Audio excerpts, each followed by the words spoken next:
Preston Virginia Clay gives riders their first crack at half-mile mayhem this season. A place where fenders are disposable, but grudges are permanent. Winners don't just get a trophy, they take home time itself. One's enough. Welcome to Martinsville. Beautiful day for a race. The NASCAR Cup Series is here at Martinsville Speedway to run 400 laps around NASCAR's shortest and one of its most historic racetracks. Have a look at some of the favorites. Kyle Larson, top 6 in the last 7 races here. Joey Logano, 13 straight top 10s on the half mile. Chase Elliott, top 4 in the last 4. And Denny Hamlin, look at all those laps led. And, of course, he starts from the pole. Ryan Blaney's won 2 of the last 5 here. And William Byron, who won here last year, along with Denny Hamlin. Hi, everybody, and welcome to the booth, along with past Martinsville Cup winner Clint Boyer and our newest NASCAR Hall of Fame nominee, Kevin Harvick. Congrats. I think what an awesome surprise. I rarely get to see you surprised. And how about these drivers? Are they surprised by these 80 additional horsepower and 80 pound-feet of torque? Because does that create opportunity, or will it magnify problems? Well, I think it's going to do both. I think it creates opportunity for some, and to be able to do exactly what Brad Keselowski and RFK did last week, be able to put themselves at the front of the field when we didn't expect them to be. But I also think it raises more questions. We've seen the Hendrick Motorsports, but with the answers themselves come questions over the past several years. Can they get that Chevrolet where it needs to be at the racetrack that they've had so much success? But yet to be seen. You have to acquire success at this racetrack. It comes with experience, and that's why you have the cream at the top of this thing. You would look at Denny Hamlin, 6-time winner. William Byron is extremely fast on the front row. They're all up front. Chase Elliott, Logano's good here. Blaney's good here. Keep an eye on those guys. Those are your favorites, but Denny Hamlin, boy, he is lights out fast. Very dangerous. If you had to choose one, deepest entry into the corner, highest mid-corner speed, or best drive off? Well, we're going to argue about this because we have the exact opposite approach. I think you have to drive the car into the corner hard here, get the car rotated, and try to get that drive straight up off the corner. But usually the guy that can exit the corner the lowest, no matter what style that you choose, usually is one of the most successful cars on the track. Tire wear is a big thing here. You have to manage that. No more brakes or any of that with a Gen 7 car. Tire wear. Take care of those rear tires. Forward drive. I need to be able to get off the corner, because if I abuse those rear tires off the corner, they're going to hurt me getting in. Now I'm loose in, and they're breathing down my neck. I'm in the way, Mike. All right. Denny Hamlin starts from the pole. He's won 10 of his 61 victories from the pole, and he's got 5 wins this year. 1 behind the wheel and 4 as owner. Well, he's having a great start to the year, but it is dangerous when you give Denny Hamlin control of this race at Martinsville with the pole, the first pit stall, and likely one of the fastest cars. All right, let's go trackside.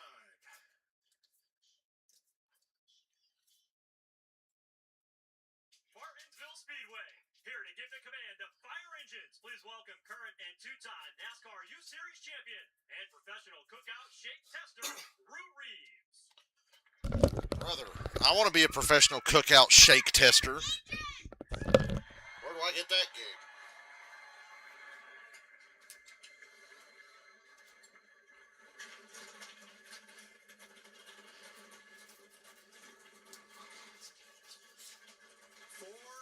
Laps around a track that favors veterans.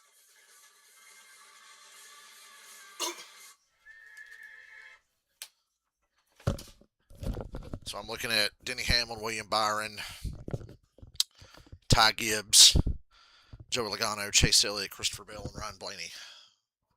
Those are my favorites today. Nothing surprising there. Shout out to SVG, qualified 5th. Road course guys do well at a place like this. Heartbreak feels good in a place like this. Right, EO?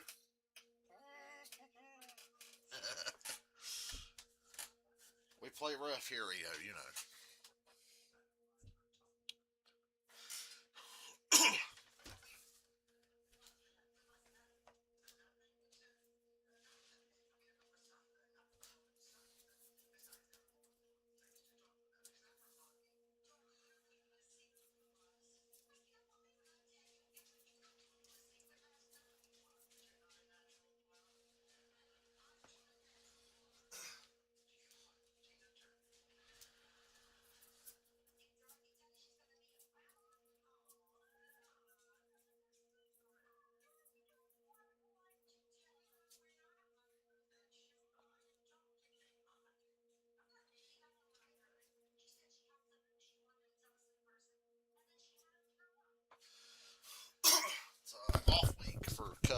this week. That's good. The rare cup off week.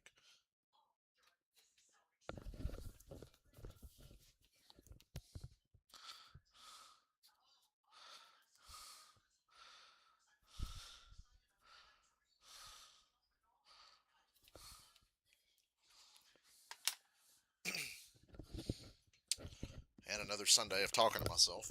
I don't even know why I try to make points anymore.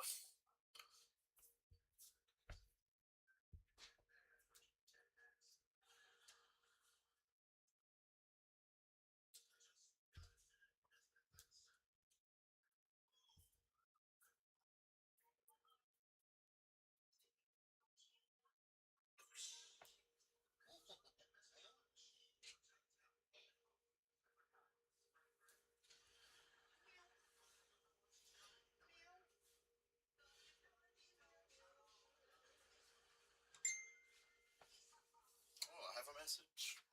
400 from Martinsville, Virginia. Field rolls off pit road. Denny Hamlin will bring them down for the start. He is a 6-time Martinsville winner. Let's see if we can dial him up. How about you, Denny Hamlin, sporting the boards up the boot? You got us? Yes, sir. Well, buddy, 6-time winners, 700-some laps led here. I need you to tell me just how much trouble this competition's in. Listen, it's not like Vegas. I don't know if my confidence is that high. But, I mean, the track's going to change. Definitely going to change throughout. It's not the same track we ran yesterday. We've had a few races since then. But I'm in a good spot. And as long as I can kind of control the pace here, or at least keep myself in the top 3 all day, I certainly feel pretty confident at that point. Well, you and your team, anything that's attached to you right now is on fire, buddy. Things are rolling and looks good on you, so good luck out there. Sir, thank you. The drivers that won the 2 races here last year share the front row. Hamlin's Toyota and William Byron's Chevrolet. Byron has won 3 of the last 8 races here. Here's Jamie Little. And Mike, for the last 5 seasons, William Byron got the first win of the season for Hendrick Motorsports. And after talking to William yesterday after practice and then qualifying, today he could very well get it done again. You look at this team as a whole, and they have really risen to the top. You look at the numbers, though, so far in the year. 6 races in, they are winless. That does not compare anything to what they were a year ago. But when it comes to Martinsville, 30 wins, over 10,000 laps led here. I'm certainly looking at this team, whether it's William Byron or his 3 teammates, to get back to their winning ways and pick up that 31st win for Hendrick Motorsports here at Martinsville. Mike? Row number 2 with his best Martinsville start, Josh Berry, and with rolling off 4th with top 10s in the last 4 races, Ty Gibbs. Say it again. Ty Gibbs, 4 straight top 10s. 3 of them were top 5s. Outside Austin Cindric. Row number 4, coming off a top 5. That's how you know them Toyotas are cheating. Start. Tyler Reddick, he's done it all. 4 wins in 6 races this season. Oh, man, if Reddick somehow wins this one. Connecticut's Joey Logano. I don't think he will. Chase Elliott. Qualified well, though, for one of his weaker tracks. Number 20, Christopher Bell, and Ryan on his outside. Down to Regan. Well, Clint, it's been a tale of 2 tapes for the lead Team Penske drivers so far this season. Ryan Blaney and Joey Logano. Ryan Blaney, 1 win already a couple of weeks ago when we were at Phoenix, and has been consistently in the top 5 all year long. The flip side to that, though, when you look at Joey Logano, some struggles. Only 1 top 5 so far this year, and major struggles at Darlington last week, where he finished 3 laps down in 33rd place without any major issues on the track. He comes into Martinsville, though, on a 13-race top 10 streak. This is the perfect place to shake off what happened a week ago. And Austin Cindric, the team's 3rd driver, 5th place last week. He looked very good and finally got rid of some of his bad luck. Keep an eye on Team Penske today. Thanks, Regan. Rest of the starting lineup will be on our pylon on the left side of your screen. RCR, 30th or worse for all 3 cars. They are the field fillers. Now let's take a look at a key adjustment. Yeah, Mike, Martinsville has Shout out to Brock Beard. Track has ever-changing track conditions. That crew chief, he's got to make sure his driver's getting good feedback about the race car where he can make the right adjustments on the next pit stop. Now, one of Remember, puts a wrench in the rear window at the top of the right side or the top of the left side. Now, that's not exactly how you want the wedge. Oh no. But now let's go to our Toyota Camry cutaway car and let's show you actually how this adjustment works. Now, screwing down on the right rear, that takes wedge out if the car is tight or not turning the center of the corner. To actually jack off, puts wedge in an adjustment if the car is loose, especially on the edge of the corner. Let's go under the car to the right rear spring and see exactly what happens when this adjustment is made. Turning the jack screw down compresses that plunger that pushes shock oil through the tube that compresses the right rear spring. That's wedge out. Backing the jack back off, that lets the plunger up, pulls the shock oil back, and lets the right rear spring expand. That's wedge in. This adjustment can be made on the left rear as well, but it works opposite. But guys, you've got to be careful with this short track because this adjustment can fix one half of this straight up. Well, it definitely can create some different issues, but the other thing that it does is it takes time on the pit stop. Josh Berry qualified third. You have to give up in order to make that adjustment. So How long will that last? Probably not very long. to your race car to make it better, and if you want to do those things, typically you want to do them early in the race. For sure. Definitely a lot of time won or lost on pit road at this racetrack in particular.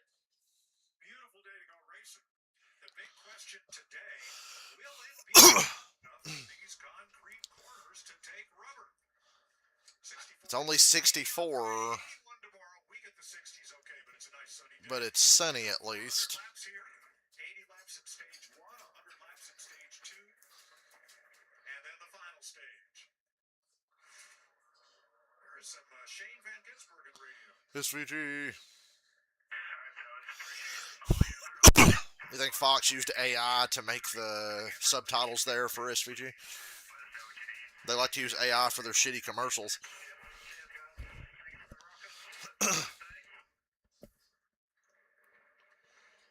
Shane's done really good here at Martinsville. This has probably been his best oval, but you hear his crew chief on the radio right there.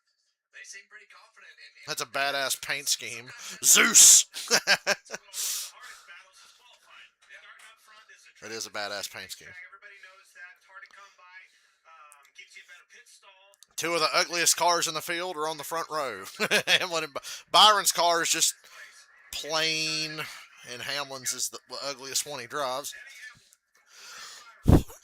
Hocevar's back in the badass black Chili's car this week. Chili's have been a great sponsor for NASCAR. Green, green. How long until the first RCR car gets lapped? Bad news, Denny Hamlin's got control of the race. Saw how exhilarating this race was last year when that happened.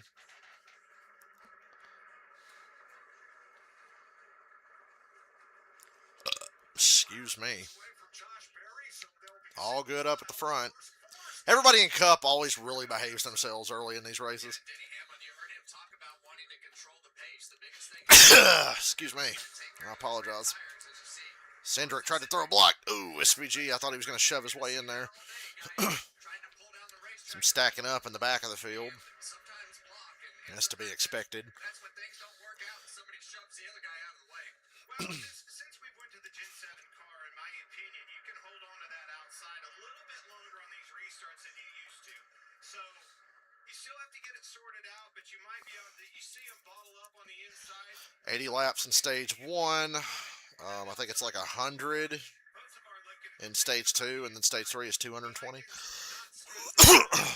Pretty short stages there. Allowing him to be able to control the pace in this is exactly what he wants, and nobody does it better than Denny. We saw something yesterday in the O'Reilly race that I'd not seen in Martinsville, which was cars going 3 wide around here, lap after lap. It was clean enough to do that, but they were making use of every available inch. Well, it's definitely cleaning up this weekend. We've had a lot We're watching Riddick to see how he advances forward today, or if he doesn't. this racetrack has been When you win 4 out of 6 races, everybody's going to be keeping an eye on you. 5 races. So Oh, Hocevar got into him a little bit. And now Logano's trying to shove his way under Hocevar, and it worked. the days that you're going to see things like that. Reddick holds the spot up in front of Hocevar, and Logano got to Hocevar's inside. Aggressive, but these are the days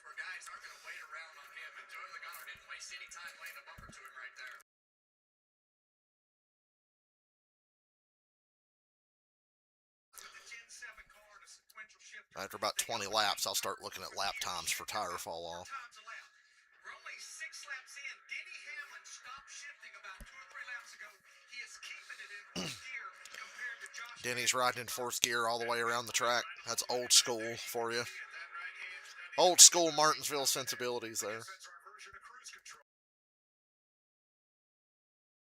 Horsepower, those shifts come really quick up off the corner, but that means more torque, more horsepower up off the corner as well.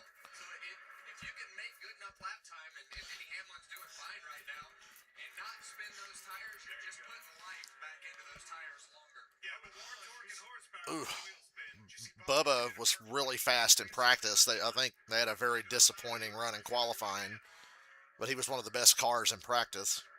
But it's a track position race, and they didn't start with track position. He's 14th right now, beating and banging on the rear bumper of Elliott. pressure? Yeah, and typically, you know, EO, what are you doing? long run car, and Psst, sometimes you spit don't that do out. it. It's not abnormal here to have a great car on a Saturday. Cat's always finding something here. Be like, what in the heck just happened to my race car? Why won't it turn? Why is it so loose? I did that a lot more than you, but it was not fun to have to. Hey, Boyer won here. I thought you had such a good race car. Bubba's aware of that. Thought he could take advantage, but now they seem to have equaled out.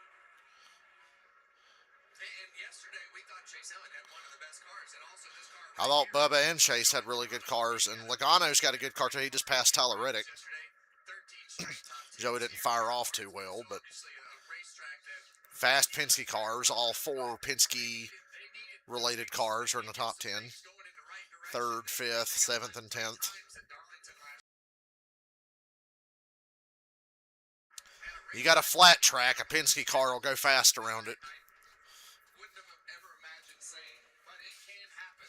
I've had it happen in these Gen 7 cars. You miss it by that much at a place like Darlington, and it will make for a long day. And last week he had that long day. Ryan Blaney, Blaney up to 9th. Hocevar starting to slip a little bit.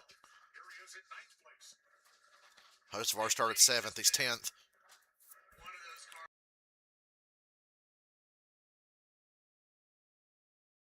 to continue today. He has a little bit different method than everybody else. He likes to ride that curve and rip that curve right next to it on every single lap. A lot of guys will drive in, diamond up the racetrack. You see Reddick's down on the curve. And that'll change as the day goes, as the rubber gets down on the racetrack, and you have to start. Tire fall, let's see. Best lap for Denny Hamlin was a 19.7. He's running 20.3. So right now we're only at about half a second of fall off, 16 laps in. The Martinsville tires do fall off, but they kind of just, they don't fall off fast enough, especially in the stage racing era. He can drive a freer race.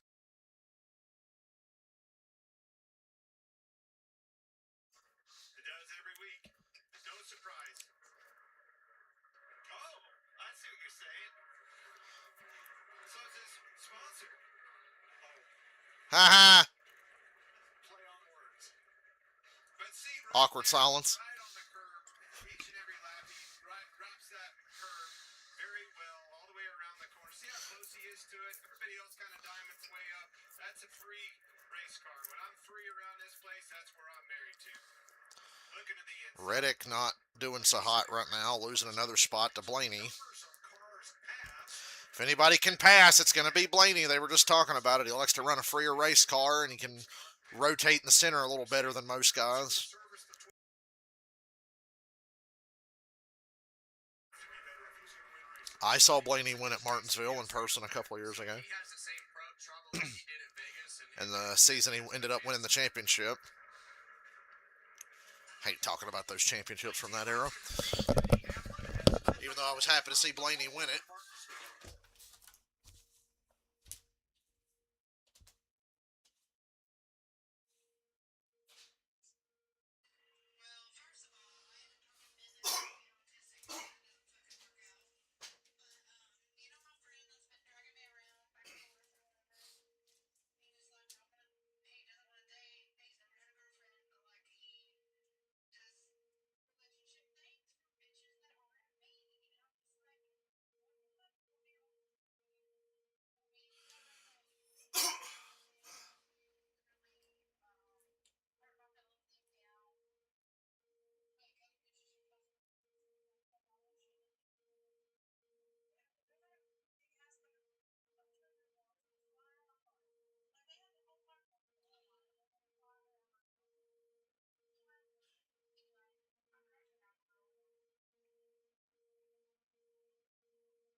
is just cut them off.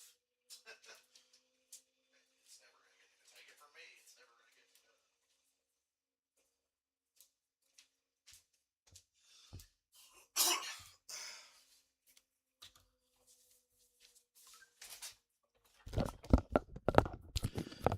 Every time we watch a Martinsville race in the next gen, I'm just like, man, this just ain't it. We're only 25 laps in. It's not that big of a deal, but hashtag not my Martinsville.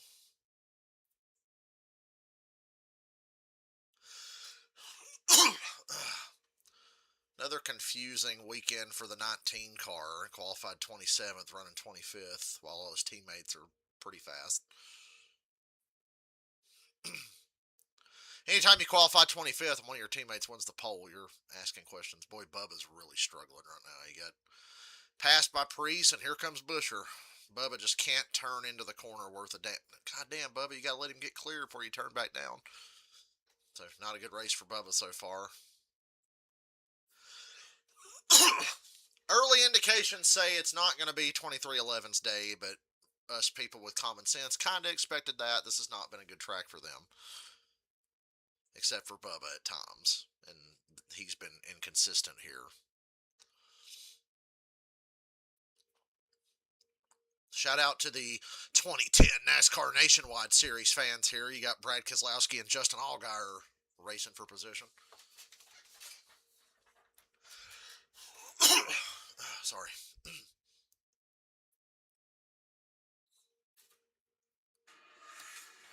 Tomorrow, a huge night of baseball coming. Oh, good grief. Fuck off with the baseball commercial. It's Ellie De La Cruz and the Reds versus the Pirates. Then at 9:30, the Giants against the Padres, all on FS1. Here in Martinsville, 28 laps complete. Hamlin, Byron, Barry, Cindric has been the running order. Cindric from 6th. I think Hamlin and Byron are in a league of their own for sure.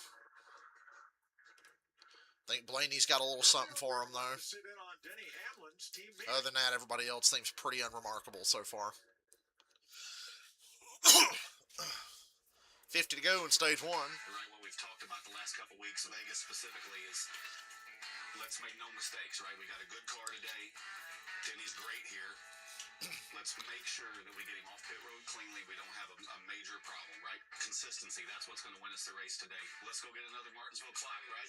Yep, let's go do it. Let's go, boys. TikTok on 3. 1, 2, 3. TikTok. TikTok. TikTok, he loves cock. I'm kidding. And there was a big issue there at Martinsville Speedway this year because this tradition started in 19... Look at them lap times again. Any more fall off? We're approaching a second of fall off after 30 laps, but not quite. That's disappointing. When Howard Miller, the parent company of Ridgewood, said they are ceasing operations. The track is taking rubber. Traditions. It's not a hot day. It's like mid-60s, but it's real sunny, so the track temp's going to be higher anyway. It is rubbering in. Was a classmate of track president Clay Campbell back in school, and they are the new I went to that first next-gen Martinsville race. That track didn't take a single bit of fucking rubber for 400 laps. Hey, Boyer, I was already talking about that. I'm better at this. Trying to navigate around that already pretty early, huh? Well, it definitely becomes an issue as you see the dark spots. And those dark spots will actually start to cake up. And when they cake up, you can get that right front tire hung in that rubber. Denny Hamlin has caught the tail end of the field. He just put Cody Ware a lap down. Austin Hill and Ricky Stenhouse are on deck, and then Kyle Busch, of course. The heat is on. Watch those guys in front of Denny Hamlin. Yeah, big battle back. Kyle Busch racing hard. Now, Busch will find a tenth or two when he knows he's about to get lapped. Stage of the race. That's Austin Hill just in front of Denny Hamlin. This lap traffic will keep this race closer than it probably should be. That's one thing about next-gen era NASCAR. They all get into lap traffic. It actually good example. Watch Iowa last year. I think of the Iowa Cup race last year. And yes, Cindric's doing well. He passed Ty Gibbs for fourth. Find out who has the Competitive with his teammates. I think Blaney's got the best car of the four. traffic is gonna Barry be a and lot better. Cindric just started with better track position, as did Joey Logano. Can't do anything. But I think Blaney's, as usual, is going to be the best of that Seeing group. the 24 car run in on the back of Denny Hamlin, and usually for the second place car, it's a lot easier to pass those guys once the leader goes by because they're doing everything they can to make sure you're with him and fill that hole. 14th Boy, place we're talking about filling holes over here. Pusher moving up. Pause. Yeah, just update Christopher Bell. He actually qualified 11th, just gave up 2 more spots back in 15th. Talked to his crew chief Adam Stevens this morning. He said our balance not good enough. We need to be a tiny bit tighter. Well, Christopher just came on the radio. He said, I'm like 4 numbers tighter than we were yesterday. That car just not turning or rotating like it needs. not surprising. Same Pretty funny that as soon as the leader got there, Kyle Busch really drove away from all those guys he was fighting for 30th with. Getting frustrated right here with John Hunter Nemechek. John Hunter's really being a pain in the ass to Denny Hamlin. Off the corner. Ricky Stenhouse. And Byron's to Hamlin's inside for the lead. Hello, Fox cameraman. Inside, that is for the Because John Hunter Nemechek won't get out of the god. Now here's Josh Berry. Okay, William Byron takes the lead with an assist from John Hunter Nemechek. Open the door up for Byron and slip by them both. Yeah, and this is where a guy like Denny Hamlin's going to keep his head together, hopefully take care of that race car, realize, the issue was putting you in a bad situation, which he shouldn't be. Toyota Ally put him in a bad spot. Still won't let him go. Well, damn, you're already lapped. 24 got by you. That's what I said about lap traffic, keeping this race closer than it probably should be. 8 laps. It helped William Byron take the lead. Trying to lap the 34th place car. Let's go back and set this pass up. You can see Denny Hamlin is on for a lap or so. But see Nemechek sliding right up in front. William Byron played that perfectly. Still in the way, open the door wide open for Byron to pass him on the inside. Almost gave it up to Josh Berry behind him as well. And you see the 42 still checking up at like the 5/8 mark right there. He's in He's in big trouble, but Hamlin got up against his Hamlin catching Byron for the lead again. Could break out to the bottom lane. Yeah, he's trying. That whole clusterfuck helped Kyle Busch stay on the lead lap a little while longer, but not much longer. You see Denny Hamlin up the racetrack. That's the thing that I was never able to do here. Denny Hamlin's always been able to move around the racetrack. Hamlin turning into the corner faster than William Byron. He wants that lead back. He can just maneuver around, and I saw this, and that's why when Hamlin can drive in deeper. He turns in sooner. much like when we talked about him. Wrapping the bottom here. Byron's going to have a nice run off the corner. Just stay in front of him here, but Hamlin's going to get this pass done, I think. Just go wherever. There you go. Hamlin wants Denny Hamlin retakes the lead. Now that's a power play there. qualifying effort. I need a station between lap 30 and 40 because by then my tires are going to be toast. We're still only at about 0.8 of a second of fall off after 45 laps on the tires.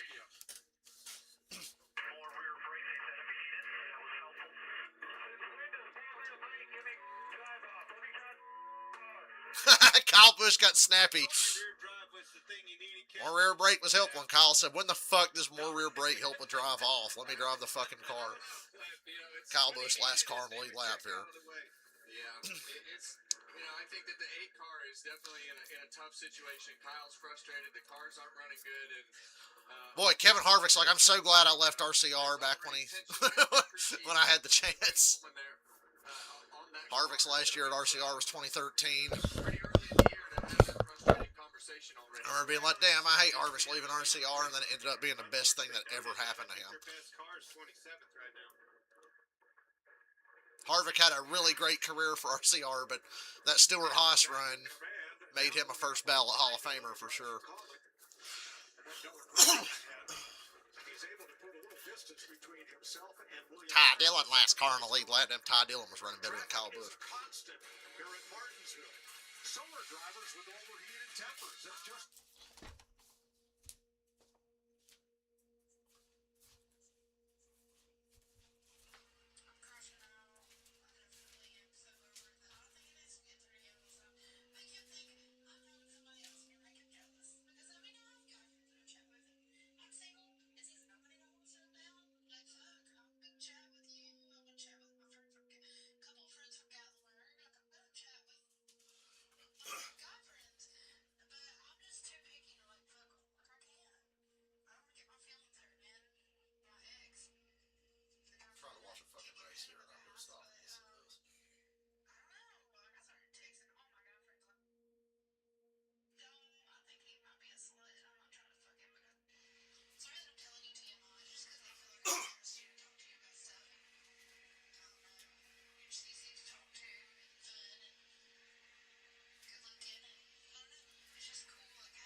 long voice messages when I'm trying to watch a race.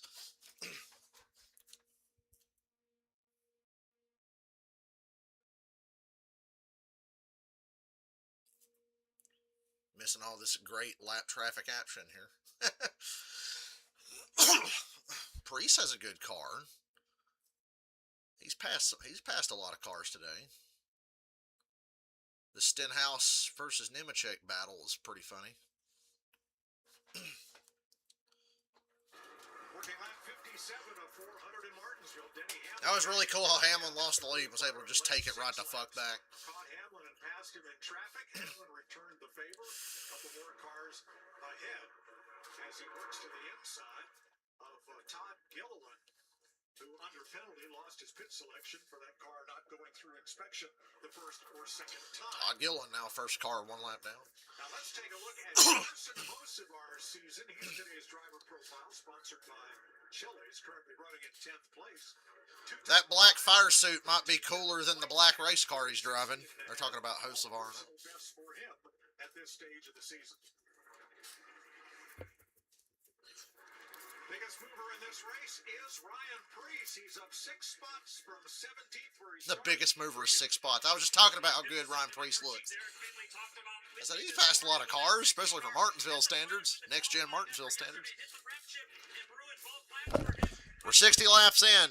Finally, we're just past 1 second of fall off, about 1.2 seconds of fall off. That's not enough. Well, Kevin, 60 laps in, that's pretty much the extent of what we saw. Got 20 to go here. Teams doing in practice yesterday, starting to separate the men from the boys here on the rear grip issues. Yeah, and what happens when that rear grip goes away? Usually it starts skating around on the entry. And you've got 20 to go in this stage. Not abnormal for this stage to run caution free. So a lot of cars, like we saw with John Hunter Nemechek, get themselves in a box and get a lap down. Stage 1 is always a glorified final practice, and then the race starts. These floors are showing up. That's modern NASCAR. Stage 1 is final practice. If they're taking places, I sense a little bit of the Hendrick struggles again. There's some of these other cars slipping. Yeah, the only good Hendrick car I'm seeing today is William Byron. Larry Mack? Yeah, just to follow up on what Regan Smith. William Byron's got a car good enough to win. Can't say the same for any of his teammates. Like Denny Hamlin, he is not shifting. He is staying in fourth. William Byron in that 24 car running second continues to shift between third. Disappointed with the Hendrick cars and Bubba Wallace and Christopher Bell. I expected more. 18 to go in the stage. Right now, 4 Fords, 3 Toyotas, 3 Chevys in position to get stage points. Down to Bosivar. Block at 24, Riley. We were talking about Denny Hamlin. I like him not to shift. I'm going to pull up the telemetries with him and the second place William Byron. Is Byron shifting? Just watch the throttle traces, the brake traces, and then Because of the extra horsepower, they just stayed in 4th gear. Yeah, and typically when you have 2 different situations like you do with shifting and not shifting, as you see William Byron downshift into 3rd gear right there. Oh, Byron did shift. The previous lap he didn't. Turning good enough through the center of the corner, He dropped into 3rd or like Denny 1 and 2. Hamlin is running. You have to And downshift into that 3 and 4 car now. in order to make the car rotate through the center of the corner. But when it's doing what Denny Hamlin's car will do, and you don't have to make that downshift, when you downshift, it also loads everything up and also makes that car want to get loose in the corner. So really, it's hard on the entry of the corner on the right rear tire. It can be hard on the exit. Then doing what the way that Denny is doing things right now, leaving the car in 4th gear. The other thing that I'm watching Denny Hamlin. Austin Dillon, last car on the lead lap. Forward bike, when he goes to the gas, He actually charged forward to start this race. Austin Dillon gained about 5 spots to start the race, and now he's finally going a lap down. When you lean on it that last little bit with the wheel, it has to turn left because you need to. Another banner day for Rich Child Racing. I mean Richard Childress Racing. Rear tires loose and only gets worse. When he turns that car and gets it pointed, boy, does it turn. Hamlin passing Austin Dillon leaves us just 25 cars on the lead lap after 68 laps. Look at that. Just turns right underneath of him. Throttle down. And that's what makes the good cars here. They are able to rotate and stay low off the corner. Because if you can't stay low and straight off the corner, then you've got a little bit of wheel and Yeah, they got more horsepower. I think when we get on a run longer than this, you'll see more tire wear. And it tells me, obviously, we know Denny Hamlin's good at saving tires and things like that, mention that, but if you watch behind him, William Byron's already having a diamond the corner a little bit. That tells me it's not turning quite as good as Denny Hamlin's car, your leader. Well, we heard his teammate Chase Briscoe not very confident in his car. And now you see him right there. You see how squirrely that 19 is getting into the corner. And Denny Hamlin just under control and doing everything that he needs to do. But what a tale of two different stories from the same shop there. And Chase Briscoe's had more top tens here than any other track. But 3 of the 4 Joe Gibbs Toyotas running well with Hamlin in the lead. Ty Gibbs in 5th and Christopher Bell 15th. Yeah, since they unloaded Briscoe, it just hasn't been what we've been accustomed to seeing out of that car, and especially Gibbs this year, 2026. Hard to believe that car's going a lap down. Yeah, and you see Ty Gibbs, he's going to take this spot. Chase Briscoe just got lapped as I stepped out to get my food. Good drive off the exit the corner. 4 straight top 10s and has been in a really good spot to start this season in that 54 car in Ty Gibbs. Regan? Well, just behind Ty Gibbs, Austin Cindric, who just got past him, moved back to the 5th spot.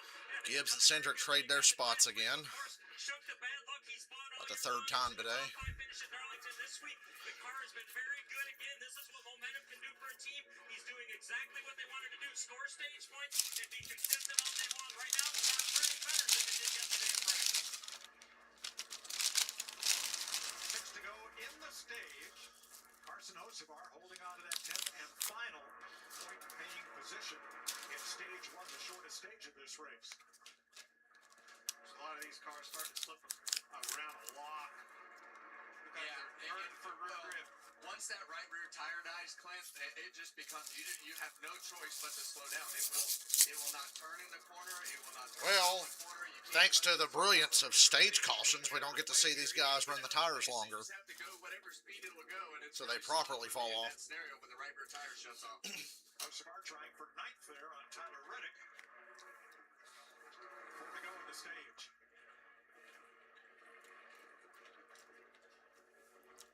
And we talk about Tyler Reddick and being right in front of Carson Hocevar.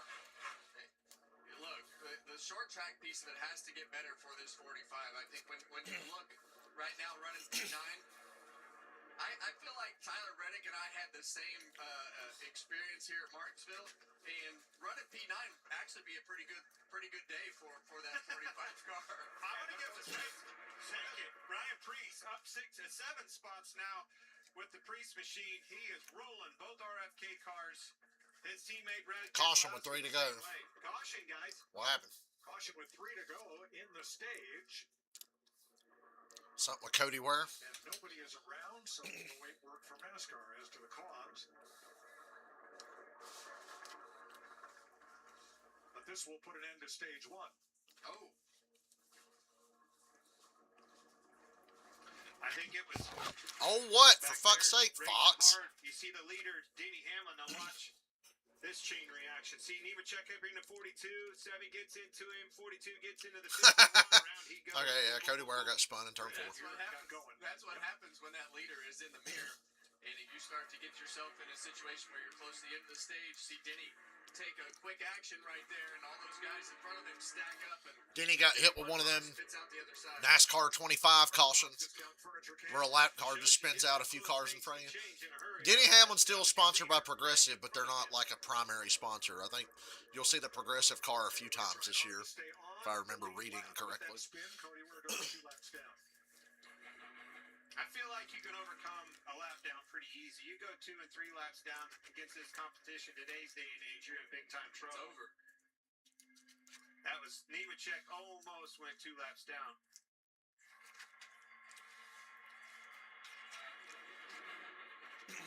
So Hamlin will get his first stage win of the season. Denny Hamlin, who has joked in the past that he's allergic to stage points, wins the stage. And Priest will get that 10th and final spot, 1 stage point. Based on the lineup, it looks like Justin Allgaier will get the free pass.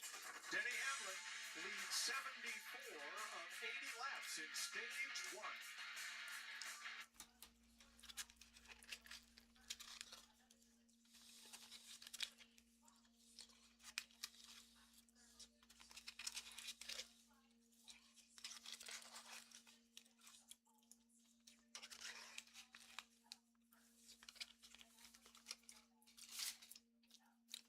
Be right back. What you got left, buddy? I hear you.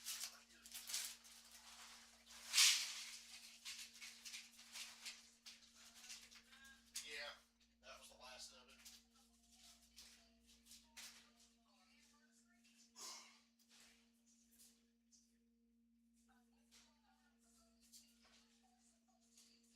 Damn, Aussie, that was impressive. From the washer over the gate into the living room. I poured the food, you didn't even eat it.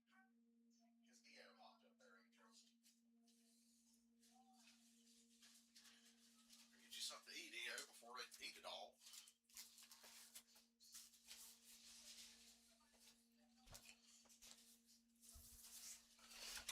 Fuck. We just live in the day and age where primary sponsors is just no longer a thing. HendrickCars.com doesn't count because it's the owner of the fucking race team. Well, cool, let's go primary sponsor. Yeah, the owner of the team. We know.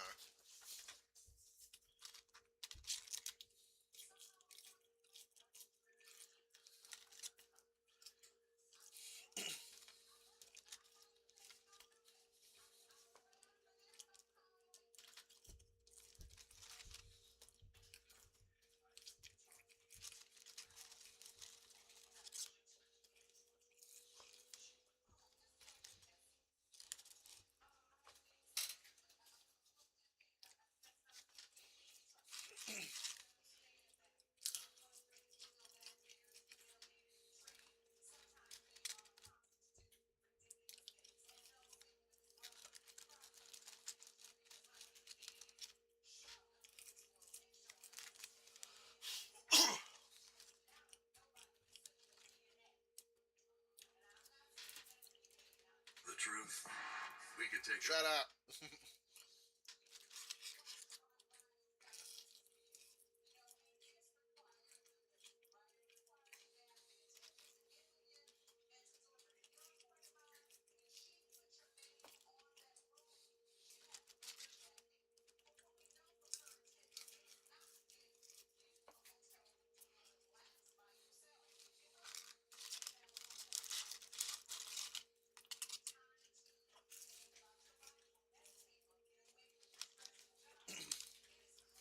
When you have that stability of everything that is going on, I think the Toyota has the best car right now.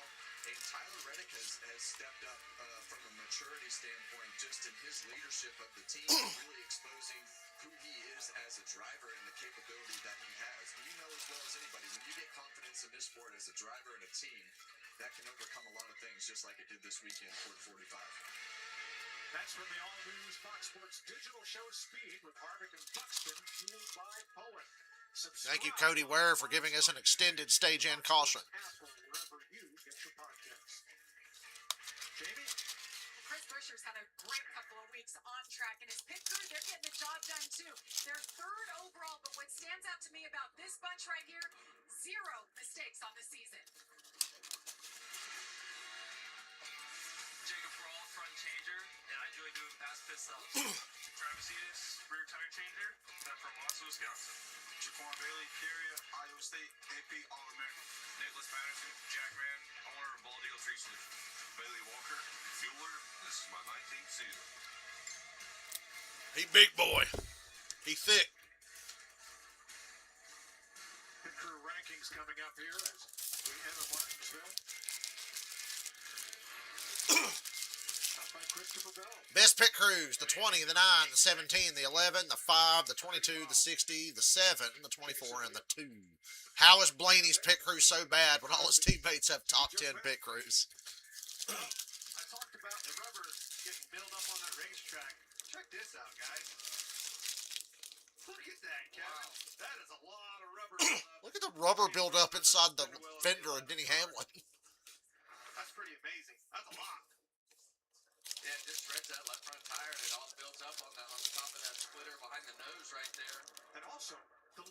cleans the track for everyone. So he's picking stuff up as he's going around too. The little marbles that are left there by just about everybody. Pits are open. All right. Get them on quick, guys. No mistakes. Denny Hamlin with his 9th stage win at Martinsville, most of all drivers. Justin Allgaier gets the free pass. Here they come, Jamie. Chris Buescher comes in from 13th place, talked about his pit crew, met them, now they'll go to work. The pressure is on. A little too free to end up the run, but he fired off good, pretty happy with the 17 as he comes around and into his box. Meanwhile, the 24 of William Byron, pretty happy with it, but at fourth gear could not get it to rotate like the 11, and then Hamlin lost his tires, end of the run. Regan.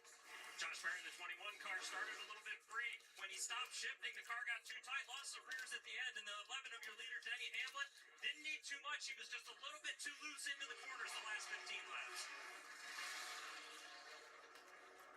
Smooth sailing.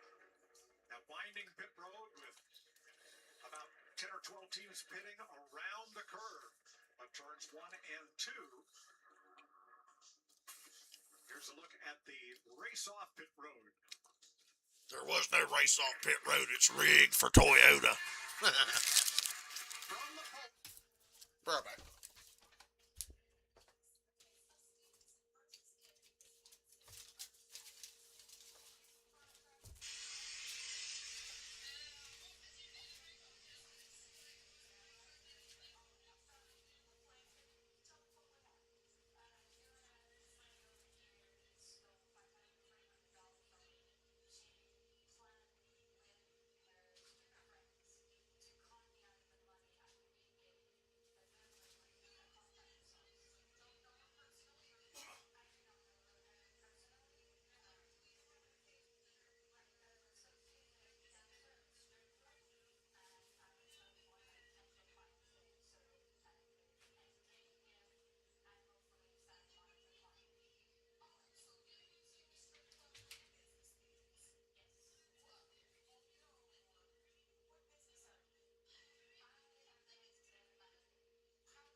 If a caution comes out halfway through a run, this is one of those races where I am going to be firmly committed to opposite of whatever Denny does. Opposite the leader. Because you're not going to beat him straight up, it looks like. We can already glean that from the first 80 laps.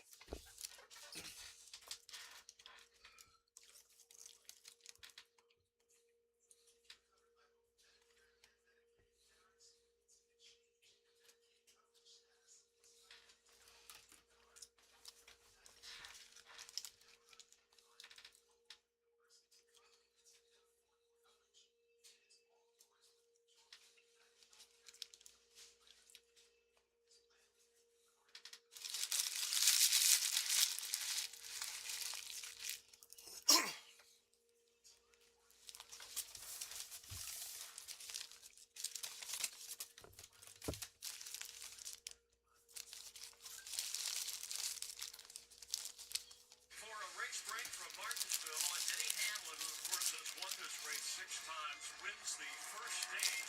Interestingly enough, it's his 6th first stage win here, but in the previous Shout out to Burger King. went on to win those races.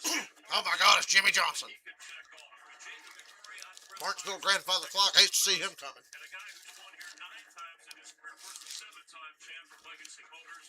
Jimmy Johnson is with us. Buddy. Great to see you. Great to see you. It's been a while. I know you're worried about your cars, but size up what you've seen so far. Obviously, the Denny Hamlin vote. If it's not Denny, who can stop it? Yeah, 24 car and all the cars at Hendrick Motorsports are so good here.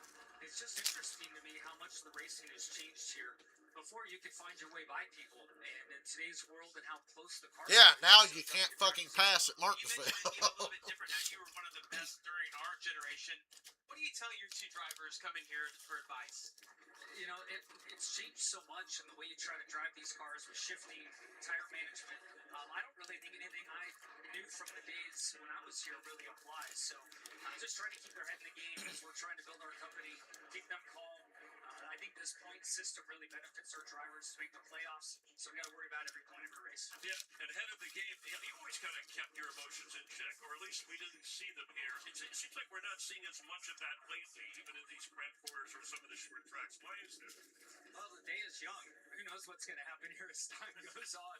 But I think when the leader gets the lappers, we get deep into the race, the yellows are going to come out. We're going to see a lot of exciting racing. All right, and it's great to see you race in San Diego this year, and Yes, then sir. next Daytona 500 on Fox. That's your final race In forever. Cup. Let's not say In forever, Cup. but in Cup. That'll be the final Cup race. I have a hard time letting go, as everybody knows.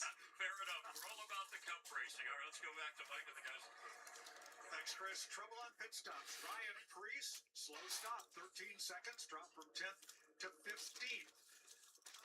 Let's see, too fast exiting for Ricky Stenhouse, and a lost wheel. Stenhouse only goes fast on pit road, Bush's day has gone from bad to and Kyle Busch run over a wheel. Golly, that tire flipping down pit road like that is so dangerous. Luckily, it hit the wall right there. Dangerous.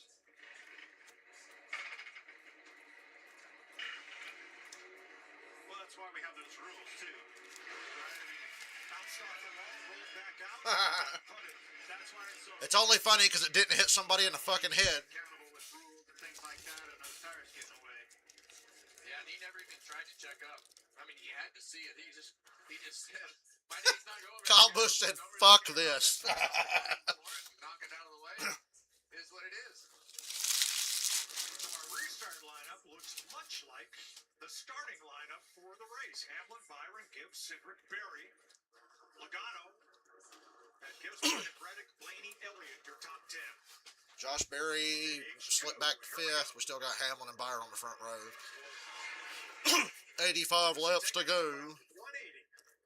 Well, it looks just like the start of the race, Mike. Same two guys on the front row kept themselves in that track position throughout those first 80 Go, Ty Gibbs. Stage A one. little stronger on that outside, though, Kevin. Keep an eye on it.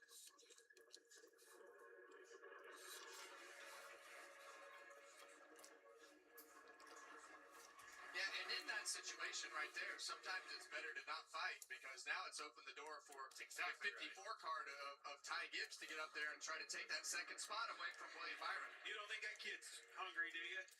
Look at Ty Gibbs going for second. Could it be his first one? Could be the day. Tyler Allen and that whole Praise the Lord. 54 He has risen. Great job. Ty Gibbs in second. But everything that happened last year behind him, start this year with just consistent runs at all the different styles of racetrack. Lean on this guy right here. And William Byron really didn't fire off well this time. Has had so much success at Joe Gibbs Racing. A lot of good things. We got happening. Kyle Busch, Gilliland, and Zillich 3 wide. Going into the corner. Usually that doesn't work at Martinsville, but as we mentioned, in the Saturday race, it seemed to work just fine, so they've got to figure it out. You're spot on with Byron. Got held up on that outside, racing for the lead with Hamlin, and now he can't get down. Now Cindric's to the inside for third. And that's always the fine line here is, okay, how hard do I fight this guy? Knowing that there's a hole right behind you, but usually if you don't make that decision instantly while that hole is open and back up and get into that hole, it winds up costing you multiple positions like you're going to see right here with William Byron. And if he keeps fighting right here instead of now Joey Logano has closed that hole up, and sometimes like in Austin Cindric's case, like if it is a teammate, you'll check up just a little bit to try to keep that gap closed up so that you can put a car that you know is probably better than you further behind than it should be. Now on the restart, several drivers got their fastest lap of the race, including Gibbs, Logano, and Reddick. Here are the Xfinity fastest laps. Denny Hamlin at That equates to 95.7 miles per hour around this very tight half mile. Leaders got him by 2/10, Clint. Excuse me. And that surprised me a bit. They're going to be hard to handle. But I like what I see out of this. Yeah, Hamlin's got the fastest lap of the race by over 2/10. But I think these Penske cars are going to be hard to handle as we get on into If this Blaney race. can just get track position. Right there. See, the pit crew really didn't do him any favors again. A little loose in that first run, made some adjustments. Logano and Cindric have the track position Blaney needs. Blaney's better than both of them, I believe. On the pit stop, lost one on the restart. Yeah, they lost a spot on pit road, shocker. Saw him start to make some good ground. Kyle Busch, 3 wide, beating and banging on Ty Dillon and Ross Chastain. Ross is having a bad day again, and he's about to get sent by Stenhouse. There you go. Exactly right. Chris Buescher pitting under green, and Allmendinger spins Gregson. That should bring a yellow out. Yeah, caution. Caution of the day, lap 105. Buescher pitted under green. Gregson got spun by AJ. Kyle door slamming people. Noah Gragson wound up on the wrong side. Remember when I said Gregson sucked? Was that your word? What? Diabolical? No, I have a very refined vocabulary. Of course it was. Chris Buescher jumped to pit road as the caution came out there. Larry? We saw him and we got him? I'm not sure on that one, Clint. We've only run 9 laps. We're back racing at 95. We're at lap 104, 105 right now. Yeah, you may see guys at the back of the You're going to see some people pit, but a lot more people stay out. I just don't see the leaders coming. Remember, you can run this whole stage easily without stopping. short, it's a situation Watch the 4 here. I love her, but she doesn't See what happens. So, But I think it all started with what's beside him. Obviously, Chastain didn't get off of 2 very good. Stenhouse was inside, got them all on the racetrack. I think Noah's kind of an innocent bystander to that. Well, Noah kind of went up the Noah's racetrack. never innocent, okay? Was already there and just kind of drove over the front. But I think, like you said, the cars in front of them checked up. It started with this. So Chastain way to the left for a big block. Kind of put him, see they come up the racetrack. He tried to check up and give him room. what a break for Buescher, though. The caution come out right when he pitted under green. That wasn't his doing. Yeah, there wasn't anything intentional right there. Just a lot of things happening. Now, as that was happening, the 17 was pitting. They just now noticed that Buescher was pitting under green. Tire. So that will leave Chris Buescher 1 lap down. Briscoe going around there. Larson's pitting, Gilliland pitting, or sorry, Zane Smith, Keselowski, Eric Jones, McDowell, Suarez. I knew there'd be a lot of guys towards the back on the lead lap. Kyle Larson leads the bid. Along with Zane Smith, Brett Larson's been struggling today. Michael McDowell and Daniel Suarez pitting.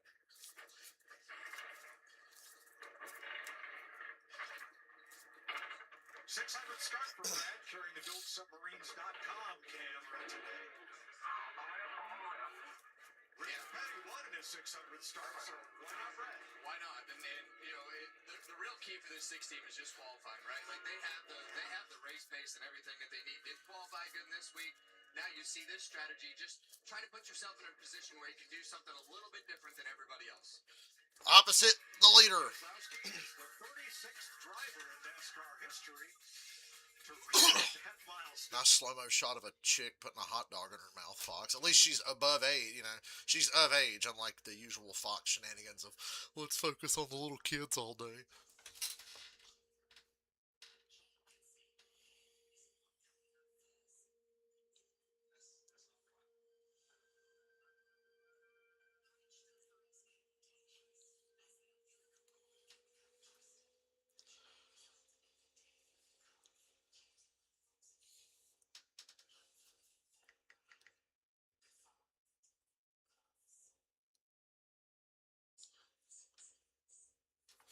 Now, what Gregson says he thinks that Ross Chastain was holding everybody up and caused that mess. The NASCAR Mexico Series is live right now. Is it more exciting than Martinsville?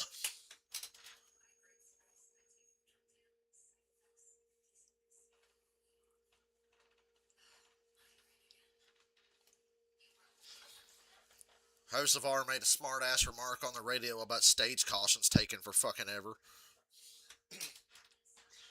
Then I said, thank you, Cody Ware, for the extended yellow. He spun with 2 to go in the stage, and we ran 18 fucking laps under caution because of it.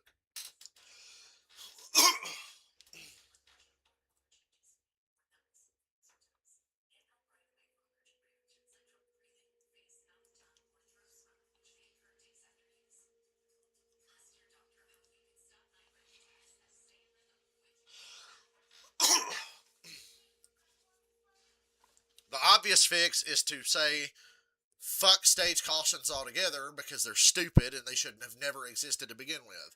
But if you just have to have stage cautions, can you get them done just a little fucking faster?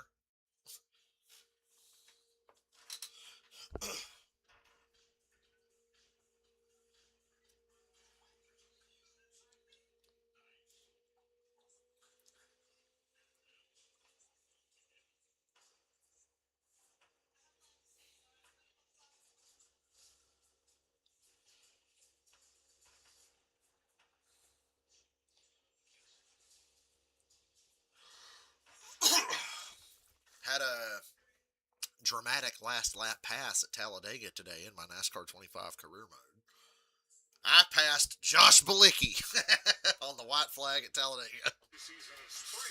Lost time on the final pit stop, tandem a few cars to make my way back to the top 5, got in line with about 3 to go, shoved Josh Bilicki by Eric Jones and rode behind him, and then right at the white flag took the lead because I figured if I didn't, the game would throw a caution and say race over. So then I had to block for a whole lap. After there was a dust up right in front of them, a number of cars. Looks like Denny Hamlin and Ty Gibbs are going to do the teammate restart here. Hamlin took the outside and gave Gibbs the bottom. So teammate shenanigans here. With 23 cars on the lead lap, including Chase Briscoe, the free pass car. Everybody else 1 lap down. Cody Ware down 2. Well, you see the front row right there of Denny Hamlin and Ty Gibbs work out the teammate restart. That gives Ty the bottom of the racetrack. 11 will blend in right in front of him. Good to do early in these races when everybody's just trying to put themselves in a position, but no stages in the Mexico Series. Maybe I need to start watching ARCA Cars Tour in the Mexico Series to escape stupid stage cautions. Okay, green, green, green. Hamlin, Gibbs, Cindric, Logano, Byron, and Reddick. And there's the teammate restart there. Gibbs kind of checks up that inside, lets Hamlin in, and we're off. almost went too easy right there. We've seen that happen before, Kevin. Yeah, Gibbs laid way back on that one. He didn't need to lay back that far, but he's going to hold on to second here. Clear Cindric. Shout out to Cindric, 3rd place. Everybody aggressively gets to the inside. Poor SVG stuck on the top right now in about 8th place.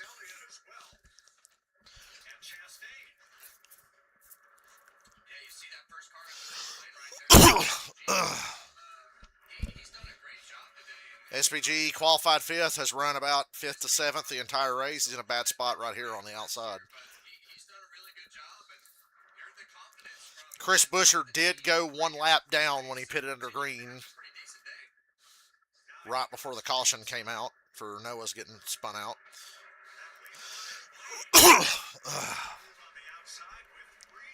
El Lightning McQueeno in the NASCAR Mexico Series.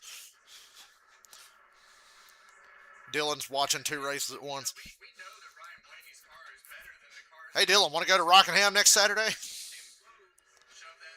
Blaney kind of shoved SPG out of the way there. Blaney, and SPG fucking doors him for it. Shane didn't appreciate that. I didn't think Blaney did anything terrible there, but SPG didn't like it. Shut the door on that 21, SPG. You can't let him get to you. Oh! I thought Priest was sending Barry into SVG there. Bubba just punted Priest out of the way. Priest and Bubba have had a couple of run-ins today. I'm just saying, keep an eye on that. Right now, Christopher Bell's the only thing saving Bubba from getting punted into turn 3, I think, as Bell got to the inside of Priest. Bubba's in the top 10 for the first time today.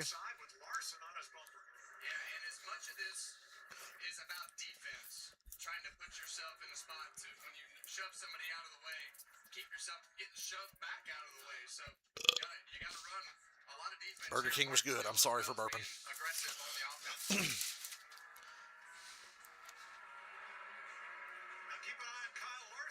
he is the first car on fresh tires. Larson in 14th is the first car on fresh tires. So he'll finish about 10th. He'll finish about 10th in the stage, probably. You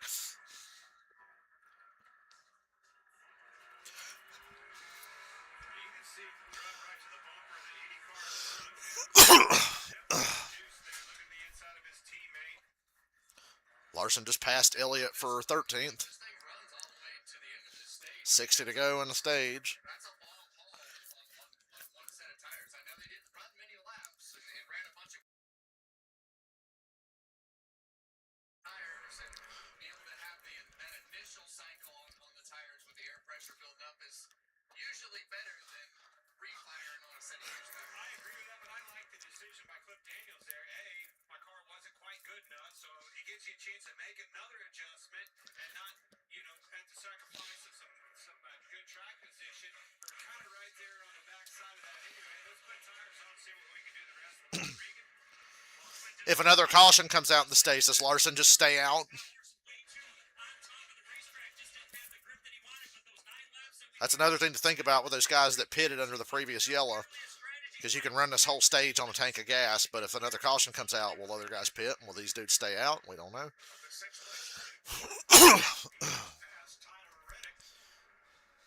Blaney up to 6th. Better watch out if Blaney gets in the top 5.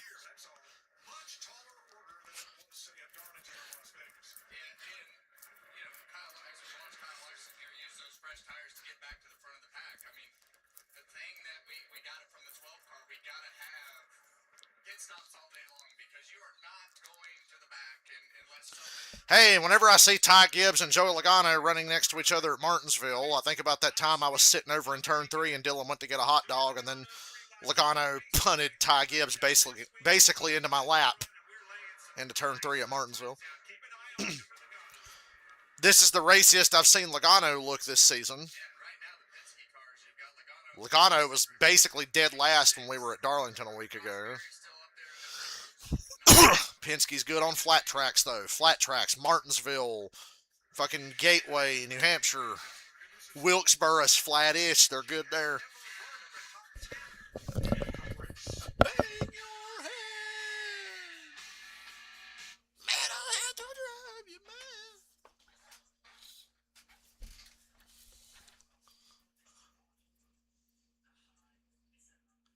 Twitter hates this race because Denny Hamlin looks good. Ryan Preece 20 minutes ago. Why are they wasting so many laps under caution? Even the drivers are starting to get fucking tired of stage yellows.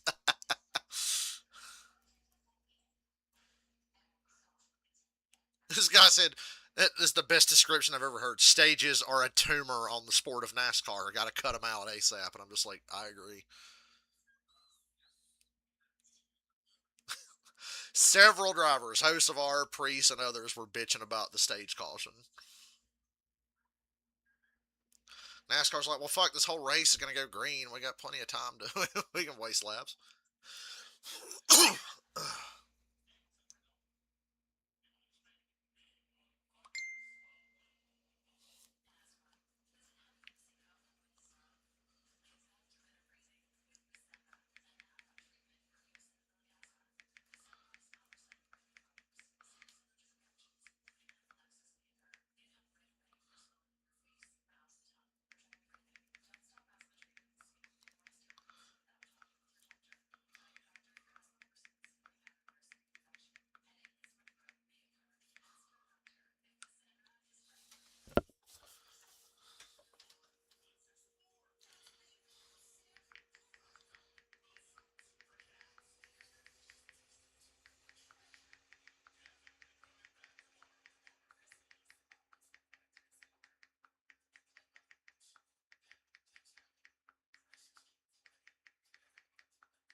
Bill and Bubba racing hard for. I told you Larson would get to 10th. He's going to do better than 10th. I said with how hard it is to pass, he'd get from 15th to 10th. He's probably going to get to 7th. I'm going to upgrade Kyle Larson to finish 7th in stage 2 on his tire strategy.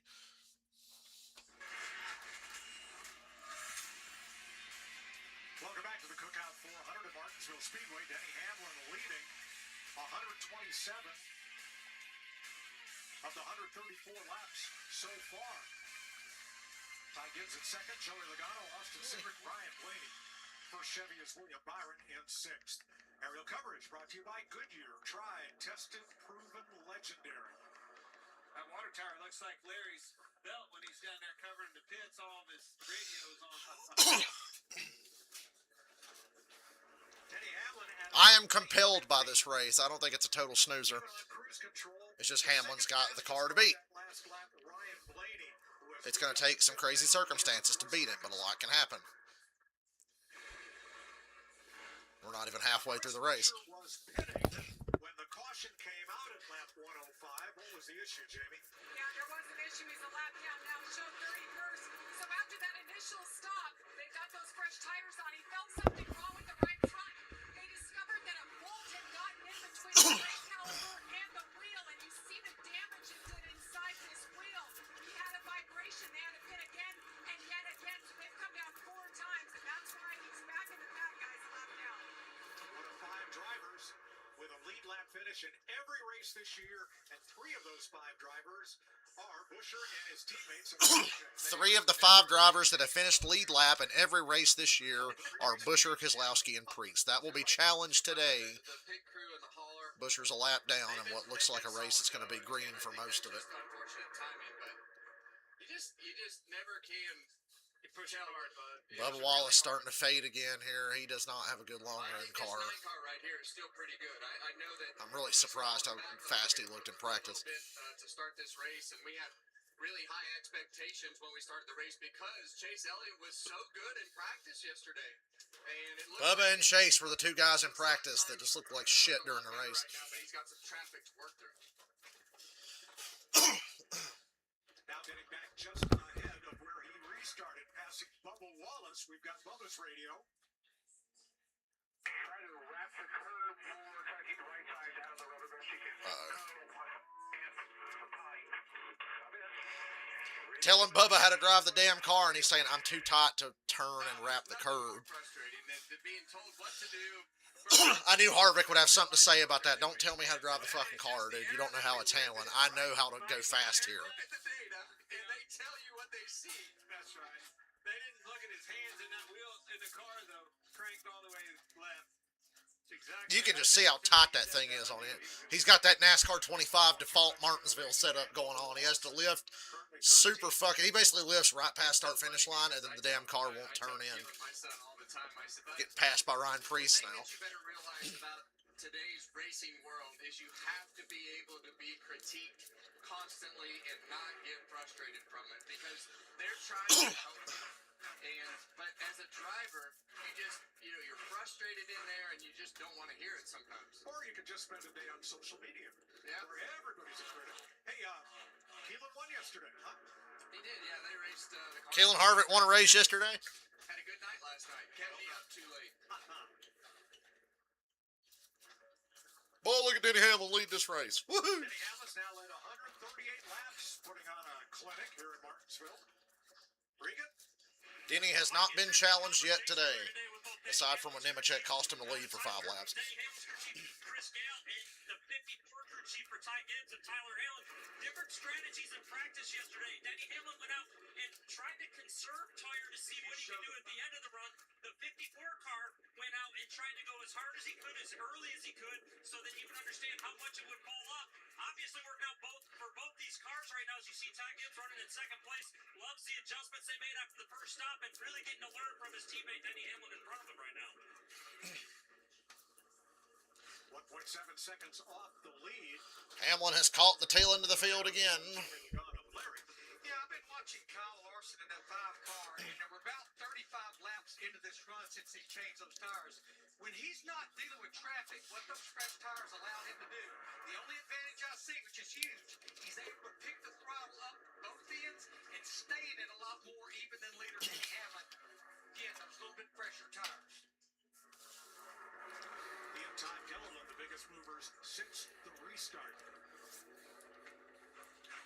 I said Larson would get to 7th, and Reddick and SVG are right in front of him. Stage 1 towards the end of it. And these cars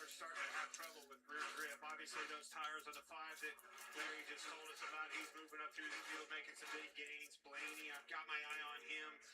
Watching with Blaney. And you see right there, With the Ford Racing Cam. moving up the racetrack right there, and I think that works good. Really, on either end, I like it. I like it more in 3 and 4 because you're going to see that there's a patch like 5/8, 3/4 of the way around, but it allows that car to just grab it right there to be able to get it pointed and get some grip up off the corner. So a lot of things that you can do to move around the racetrack, try to get around that rubber. But you're right, like there is a lot of rubber on the racetrack. Kenny Hamlin back in traffic. John Hunter Doesn't waste any time with John Hunter Nemechek on this run. and he hits a little bumper tag there. That's my favorite Dollar Tree paint scheme, I think. On the legacy cars who were not having a good day. 29 to go in stage. They just lack consistency. I know that Jones and Nemechek can both drive, but I think just they lack consistency, which is a team thing, not a driver thing.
Hey, at least this race will be over fast, right?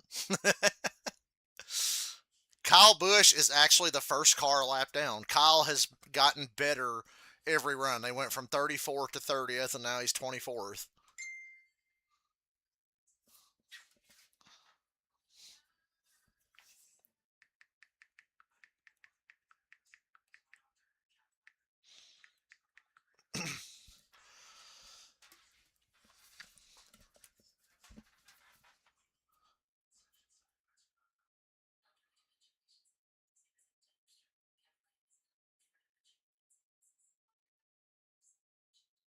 Wow, we showing Chase Elliott.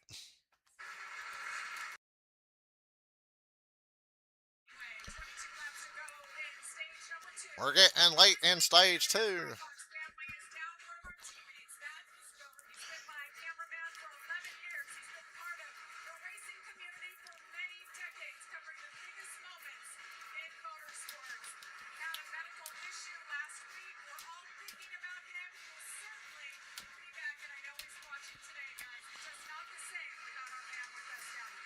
Brad Hutton is just one of the, if not the best handheld cameraman in our business. He covers NASCAR. He was on the block with me for 20 years. Barrett Jackson. Hey, did you guys hear? NFL season's going to start a day earlier this year. That made me really happy today. We're still over 5 months away from the NFL season, but it's going to start a day earlier. The kickoff game will be on a Wednesday. 161 laps complete. And then on Thursday, there will be an Australia game. So the Seahawks will play the Chiefs on Wednesday, September 9th. I'm predicting Chiefs. And then Thursday, the 49ers play the Rams in Australia, I think. So football is going to arrive a day earlier this year. Wednesday instead of Thursday. Look at the difference in the track rubber between when it cleans up over here at the start of it versus what we have now. Gives you fits out there, doesn't it? Yeah, well, it depends on what your car is doing, and if you can keep that car in the rubber. And NFL draft is less than a month away. a lot of Is he looking forward to football during a semi-boring Martinsville race? No, I'm just getting to that point where I do miss football, even when I like watching racing. Sit in the corner, not have to rely on the front tires to cut so much on the bottom of the racetrack. So racetracks become pretty wide and gives you a lot of options to be able to move around like that. Well, you can certainly see from that rooftop right there. You see how you can't get under it anymore when you wrap that curve? You have to be able to go up there, straddle, dime in the corner, do something to navigate around really push that rubber into the racetrack. Can't squeeze underneath of it, got to navigate around it. And your balance in the race car dictates how you do that a lot. 15 to go in the stage. Ryan Blaney caught it and ran down. Ryan Blaney is in the top 5. Cindric in the number 2. But then it's just kind Can't wait for him to lose 5 spots on pit road at the end of this stage, preserving the easy Denny Hamlin win. he's passed a total of 14 cars, 4 positions. His pit crew's being bad on purpose to pad his passing stats. Kevin said top 10, you can't do that from the back here. But he's been just adding to that total here today. Well, they've got really fast race cars, and they continue to bring really fast race car. Ryan is doing a great job. Shout out to SVG for being the only trackhouse car that doesn't suck. Keep them buried in the pack the last 2 weeks, so saw him lose 1 spot on pit Because road. basically, if you're not in the top 10, you suck. Biggest thing today, just don't have a catastrophic failure. I thought Harvick was going to say, don't have a cow. Losing 1 spot on pit road, based upon how it's gone the last couple weeks. Now let's just That'd be a blessing. stop the bleeding. Well, he's won 2 of the last 5 here. That's why we're keeping an eye on him. Well, drove right back to the front. Struggled a little bit, drove right back to the front, doing Blaney things. Meanwhile, Denny Hamlin, who started from the pole, and that little stopwatch at the top of our pylon means he has the fastest lap of the race. This is the most laps that Hamlin has ever led in the first 7 races of a season. In 21 years. 21 years. This is the most laps he's led in the first 7 races of a season. It's his best effort. His teammate, Ty Gibbs. And Ty Gibbs is pretty fast. Ty Gibbs is 2 seconds ahead of the car behind him. About his progression, it just keeps getting better and better. We talked about the strength with the Toyotas, but this kid's doing a great job. I thought when we got into traffic, you'd see Logano and some of that experience behind him, but that's not the case. He's holding suit with his teammate Denny Hamlin just fine. They get him in the lead, you might just see our first win with Ty Gibbs. And I mean, let's not forget the success that this kid had. In the O'Reilly. He's a winner. And, you know, I think his expectations are to go out there and win. So, first thing you got to do to win is be up there in the front and be competitive all the time. You keep yourself in the top 5 like they have the last several races and have the speed in that car, you're going to win some races. But the thing about the Cup Series, and it falls into the Hall of Fame debate that raged on social media and podcasts this week, is that now he's racing against people with more success and more experience than him, and he's really going to have to develop and up his racecraft compared to when he was racing. I think Ty's doing a great job this year. 4 straight top 10s, 3 of them top 5s, running second today. Mike, I think he is learning. Like Boyer said, he's not making mistakes. The day is young, but he's not making mistakes. 54 car has handled that perfectly. No more mistakes. There's also nowhere else to learn at this level, right? Like, there is no bigger step that you can take than going from the O'Reilly series to the Cup series, and there's also no other way to get that competition and those Out here driving Kyle Busch's car, running second. better than being right here and in the seat racing against all these other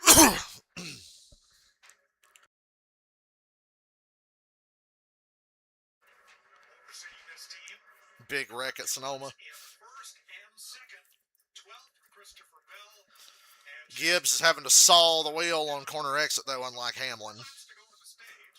Josh Berry in 10th in position to pick up that. Hamlin just put Chase Briscoe a lap down.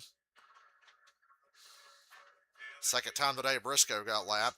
Blaney side by side with Cindric for 4th. In qualifying and then up to it. Been watching this battle for a while. Blaney, I mean, that's He got it. harder to pass. Blaney up to 4th. Can't really use the bumper or anything else, but he worked on He's going to bring William Byron through to 5th. Cindric loses 2 spots. What we talked about earlier, Cindric not able to get back down, and William Byron sneaks to the inside right there to try to take that 5th position away. And each of those positions is a point as we come to the end of the stage. 2 to go. 2 to go, stage 2. Then we can run 25 laps under caution and wonder why. Byron to the points. Into the top 10 here as we're coming to 1 to go in stage 2.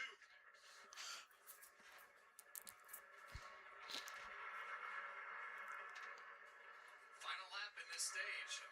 See, they fixed the points format, but I'm really gonna bitch up a storm about stages this year. Because I'm right. Denny Hamlin won stage 2, Ty Gibbs second. I think Briscoe gets the free pass. SVG top 10 in both stages.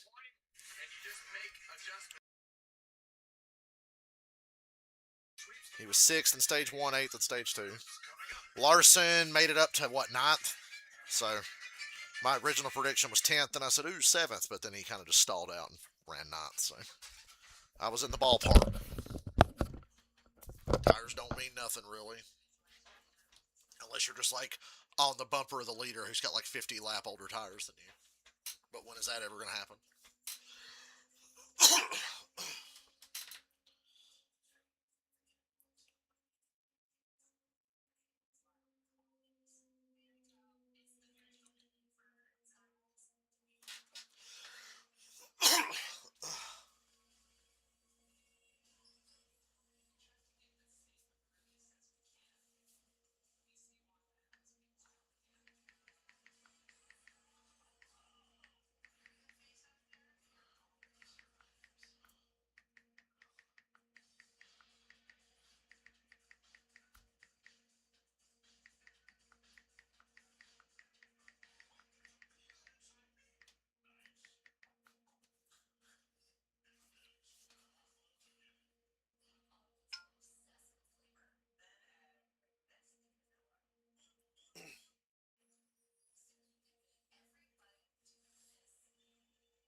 On those weeks where they're not running good, they're losing points, and I still am, pretty firm that you can get that top 6 to win this championship when the points reset.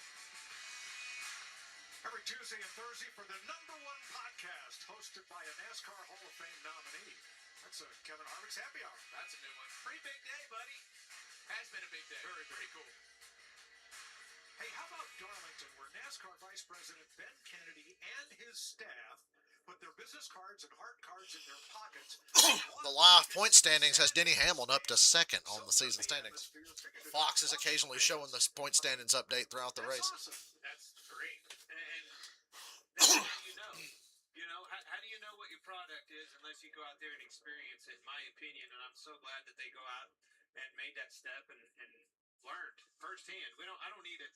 I don't want to have a survey to tell me that. I'll go out and experience it myself. I remember back in the day, Mike Hilton used to get on golf carts all the time and drive around through the infield and see what people are interested in, what's working, what's not. It's what it takes. Could be improved. Made a lot of notes. All right. Pit stops. Pit stops. All Pancakes. cars will be in. Jamie. And Joey Logano in the 22 pits from third said he's a little bit tight to fire up, just like the last run. He really wants to focus, though, on the drive off, wants to help out with a little air pressure of 4 tires. See William Byron in the 24. Since the car is good, he wants to be a little bit more secure on entry so he can be a little more aggressive at both ends of the track. Regan. Ty Gibbs in the 54 car was very good that run, just a little bit tight center.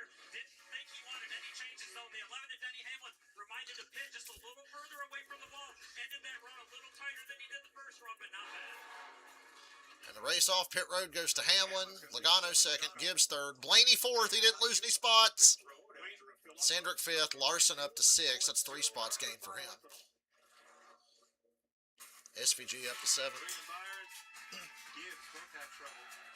Denny Hamlin, for the 9th time, has swept the stages. Big points day for Dennis.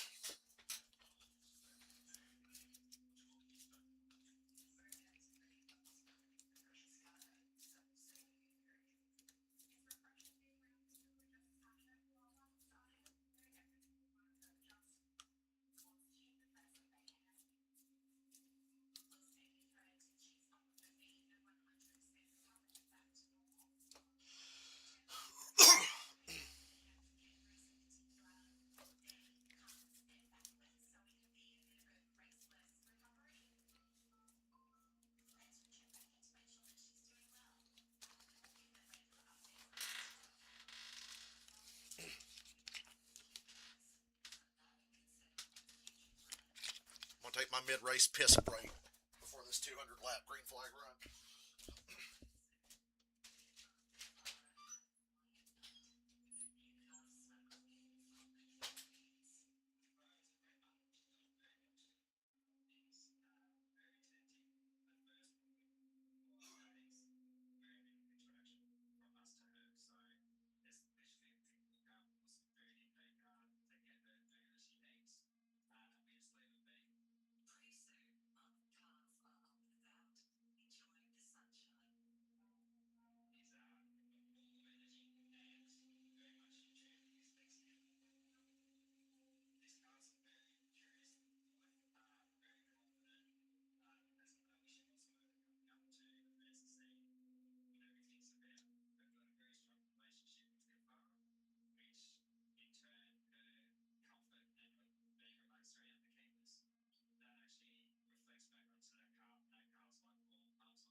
Yeah, 200-lap green flag run incoming.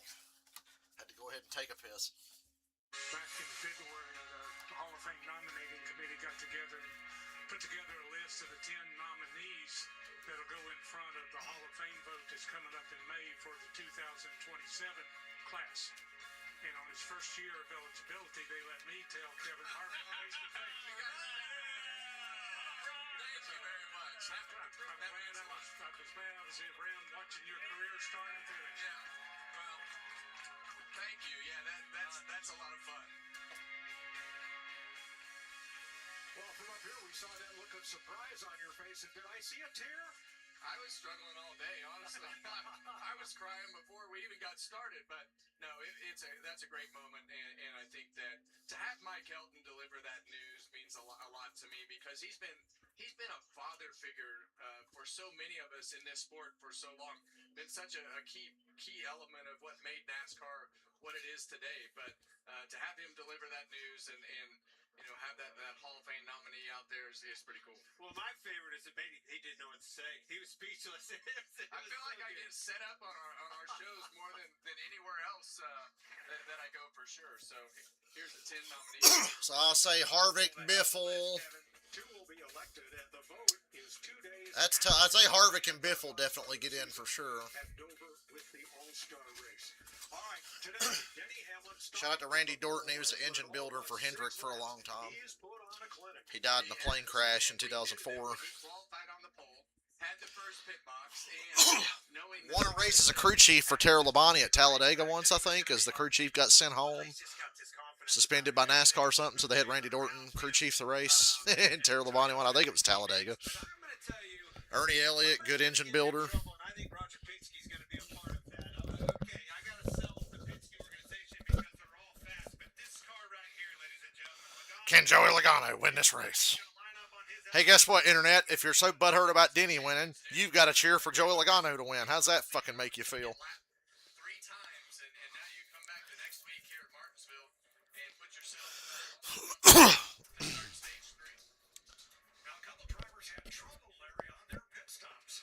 Yeah, William Byron, you got Slow-ish stop for Byron, slow-ish stop for Gibbs, but Gibbs is still inside second row. Now, yeah, Byron's stop, that was bad. He lost 7 spots.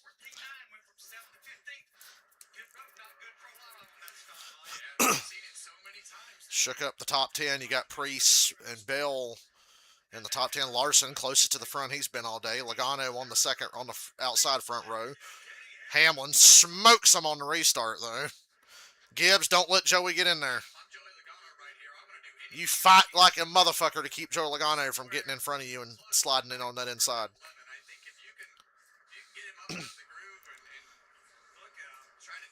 Reddick lost spots on pit road. I think we can make the memes marked safe from another Tyler Reddick win. Gibbs, you better watch who you dooring now. I said race him hard, don't let him in, but be careful. I said I was there when he sent your ass into the fucking front row.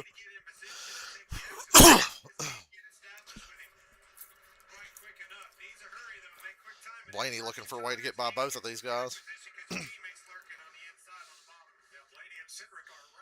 Blaney's going to, Ty, you better watch out. Blaney actually let Joey in. I was a little surprised.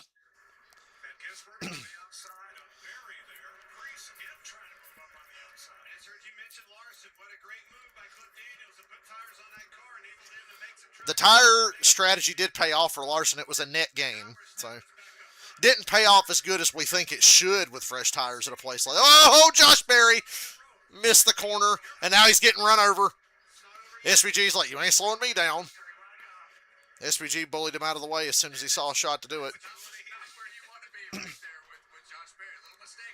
Hey, Dylan, notice, though, the Boomers do not complain about Junior Motorsports winning like 5 races in a row to start the year. They have no problem with that. Junior Motorsports can win all the O'Reilly Series races they want. That's not rigged at all or not cheating at all, you know. But if anybody else does well, it's cheating. Chevy bias is so fucking real. NASCAR Toyota Series is the meme I've seen going around this week about Cup, and I'm like, how about the O'Reilly Series? That's the NASCAR Chevrolet Dale Jr. Hendrick Series. But nobody has a problem with that.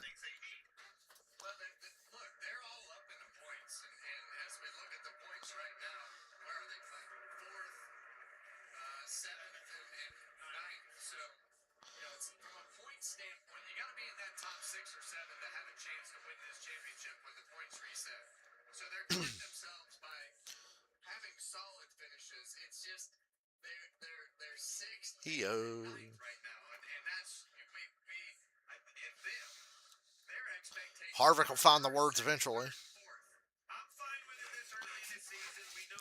Hey, we're halfway. We're 2 laps past halfway.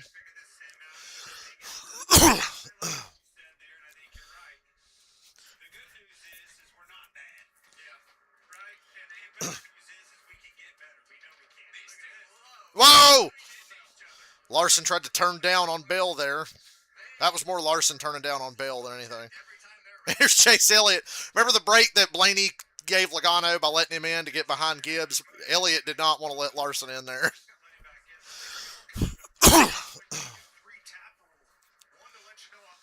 You think Bell's better than Hamlin? I don't know. I ain't seen it yet today. I know he's not had the track position Hamlin's had, but he hasn't really gone anywhere until now. Damn cheating Toyotas trying to wreck the Hendrick cars. I ain't watching NASCAR no more.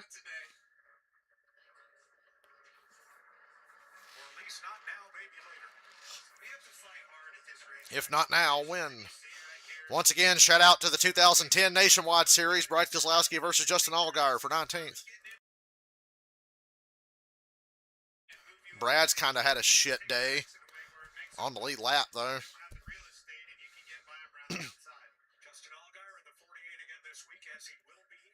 More than I could say for like a third of the field. Yeah, good news for Alex Bowman. He gets another week. There's no Cup race next week. So maybe Bowman will be back for Bristol. Now, instead of showing you a car commercial, thanks to Toyota, we're going to keep it here right here on track in Martinsville, and we're going to go Toyota all out. Beginning with Denny Hamlin, who has the fastest lap of the race and has led all but 6 laps today, Larry. Yeah, Mike, it's lap 206. It doesn't matter. Clean air, traffic, Denny Hamlin stays in 4th gear. Some other observation, and I know it's easy to do in your league, he doesn't use near as much. He doesn't.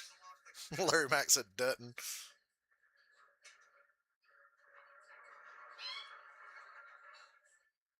Ty Gibbs in second. We talked yesterday during the qualifying show about how That's an ugly ass paint scheme, though. The Bob's Furniture car. and last year it kind of evolved into will he win in the Cup Series, and now I think we're back on the win side. I think we're back on the win side. I think so, and today's another example of that, running the top. Wait till Joey Logano just ruins Ty Gibbs' day because he gets pissy with him here in a little bit. On pit road, it cost him 1 spot, and that's what you want. When you have a mistake, have it cost you 1 spot, not 15, or detrimental to ruining your whole day. So which is exactly what the case was. And so they just really grown up as race team. Bell running in 6th. Started 11th and a winner here in the fall of 2022. Well, you saw that little battle that Bell had earlier, but right now that good pit stop that brought them out 8th on the racetrack, he's been able to make up a couple spots, put himself in 6th, and as we have 189 laps to go, Bell is positioned towards the front of this field with his teammates that are 1-2. Now, Bubba Wallace was really aggressive early in the race. He started back in 15th position, restarted 11th for stage 3, and is currently running in 11th. Yeah, we heard his frustration on the radio earlier about the guys trying to tell him what he needed to do different, but hasn't resulted in a terrible day, not a great day. But right now he's Bubba's alright. He's running 11th. That's just the kind of day they're having. They don't completely suck, but not great either. Sniffing a top 10. They take a top 10 and get the hell out of here. Reddick in the same position, I think. Reddick did just good enough to get a couple of stage points. Now he's 15th after a bad stop. And that was Toyota all out with 215 laps complete. 185 to go. Larry Mack? Yeah, going back to Tyler Reddick, we talked about his pit stop where he basically lost a lot of ground, went from 7th to 15th. Air hoses got all tangled up to the left side. Thanks, Larry. Had an air hose problem on the pit stop. We've talked a lot about pit road the last couple of years and just what you can lose there, but it's just become so competitive. And the smallest mistakes and as fast as these guys are going on pit road, get that hose stuck, having a tire get away from me, it all happens so fast. But today for Tyler Reddick, put him back. Kyle Busch, first car lap down in 25th. They're showing him right now. Now, AJ Allmendinger, 2 Cindric just passed Logano for fourth. Kyle Busch is in the free pass position if we get a caution. Here are the Penske cars, nose to tail. Fourth. Third, fourth now. And fifth.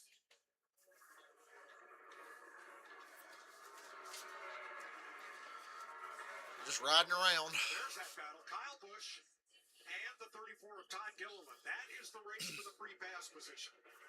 Spin somebody, Kyle, so you can get the caution and get a free pass. Nice recovery for Kyle, who ended up at the back of the cars 1 lap down after a tire rolled away.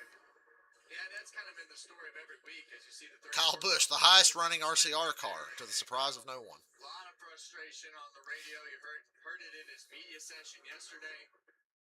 Right now, he's getting ready to get passed for that free pass position. We have to get this car running better for the obvious reasons, but contract year needing.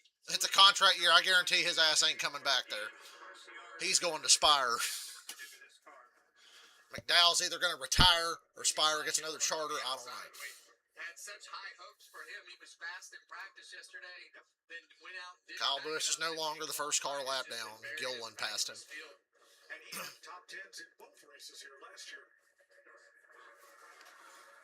Larry, pretty good chance if this stays green, and this race has a real green flag look to it, that we're going to get some green flag stops. Yeah, Mike, you know, the last thing you want to do is make a green flag stop here because it takes 21 seconds to go from entrance to exit pit road, plus the pit stop. You will go almost 2 laps down.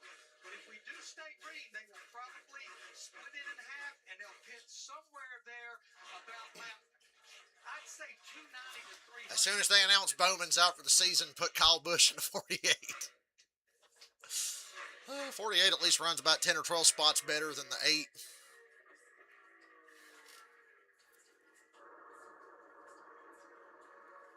Denny Hamlin's just been nothing short of perfect today and this weekend. Qualified on the pole again, led and won both stages again, and has led all but 6 laps. One thing I have learned is that with this car and the way Goodyear has to make tires for this car, concrete racetracks are very weather sensitive. And I'm looking at Bristol next week thinking that could be the best race ever or more boring than Martinsville. Just depends on the weather. Car is really fast. I'm watching telemetry here and watching Blaney. He's rolling in the middle of the corner faster. He's in the middle of the corner a lot faster than the second place car he gets.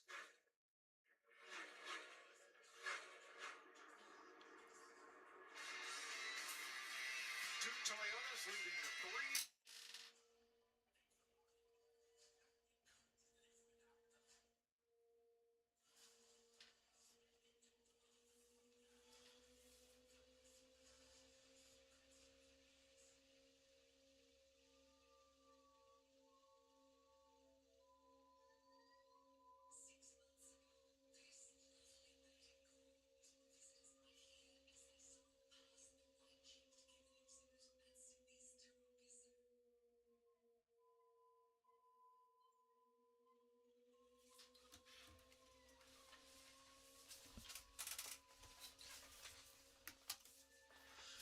It's not as bad as 2022.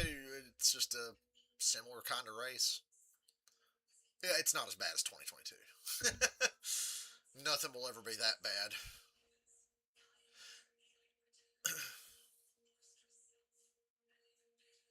It's not fun to watch, though.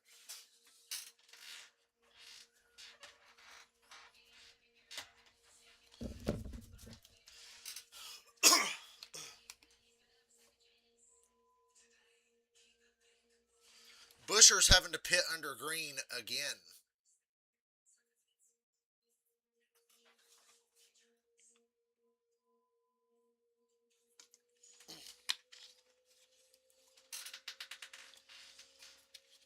Prosper, Texas.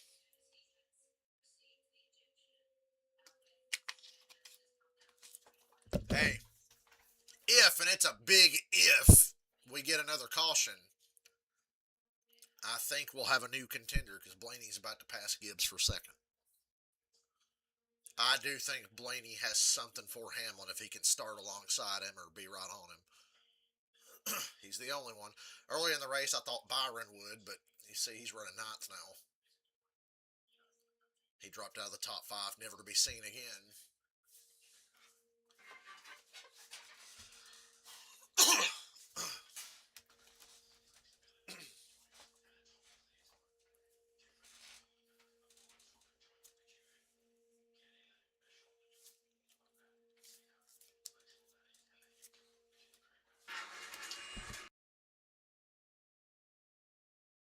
Alex Palou, Joseph Newgarden take it to the streets in the Long Beach Grand Prix. The road to the Indy 500 continues April 19th only on Fox.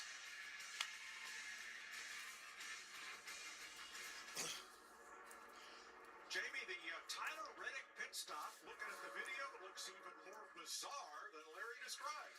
Well, yeah, Mike, if you're a rodeo fan, this will make sense to you. The word lasso. Now we're going to watch the front changer, Brad Keselowski's car. He steps over the wall and steps John Hunter Nemechek's pitting under green. Tyler Reddick's rear changer. So when he goes down to change the tire, he can't pull his hose. So it cost him tremendous time. So Brad Keselowski's guy got off good, even though he was lassoed, he was able to execute that pit stop. But it cost Tyler Reddick 8 positions. Guess that's not quite carrying equipment out of the box, since you didn't carry it there, and it wasn't your equipment. A lot of crazy things happen on that pit road. Brad is 18, 13 seconds off the lead, but still on the lead lap. Daniel Suarez is the last car on the lead lap in 23rd.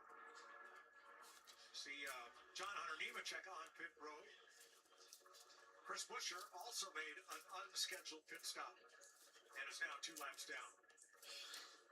He's drawing a bead on Ty Gibbs. He's just about a car length and a half back as they work traffic here. Yeah, and that gap had kind of stabilized right there, but now they're going through lap traffic, and that's really when things can change. And that's where I expected him to change for a driver with less experience like Gibbs, but I'm so impressed with how he's handling traffic like absolute veteran. He's as good as anybody out there in traffic. That car is dangerous fast, 54. Seems worth pointing in the race where nobody has enough grip. Listen into this radio remix. Let's look at the tire fall off. Right at 1 second of fall off.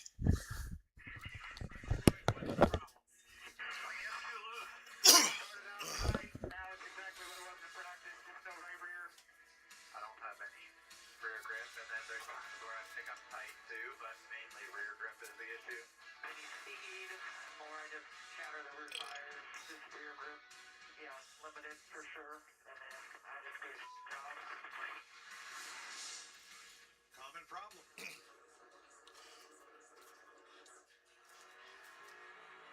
Watching 11th place here.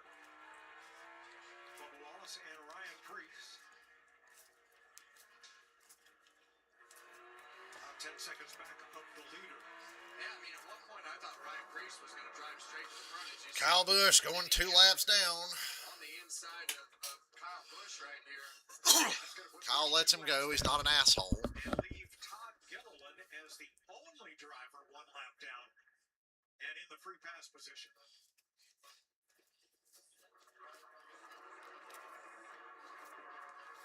Well, you think It'd be really funny if something broke on Hamlin's car. Oh yeah, Hamlin's already led 20 more laps than Byron did in 22. Remember, in 2022, Chase Elliott was the guy to beat in that race, but he got fucked on pit road, and that gave the race to Byron, if you remember correctly.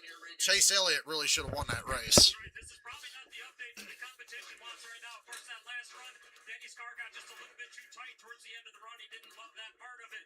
They were trying to specifically free up the end of the run, and the update from Denny to crew chief Cascale just a moment ago. We fixed the part of the run I want to. It's turning just a little bit better right now. Bad luck's the only thing that can outrun that car today. Shut up, Boyer. I just said that. He said bad luck's the only thing that can outrun Denny Hamlin today. Hamlin's gear. He came into the championship race and dominated it, only to lose the title after the last caution flag. Well, now with this new point system, where every race matters and there's no more win and you're in, despite Tyler Reddick Athletics, great start to the season, winning 4 out of 6. Could this well be Denny Hamlin's year? Well, I think any of them could be Denny Hamlin's year because of his experience. I think with the crew chief change, going into last year, we all had a lot of questions about where that would land. I'm not so sure that they're not better than they were before that. After we got done with last year and everything that had transpired. So now you've had a year with the new crew chief, and now you're starting the second year, and you're still seeing those same results. So it's been an amazing year, and however many weeks we've raced up until this point. William Byron, Chase Elliott for 8th place with 153 laps to go. And there will be at least one more pit stop. Stay awake, everybody. We'll get through this together.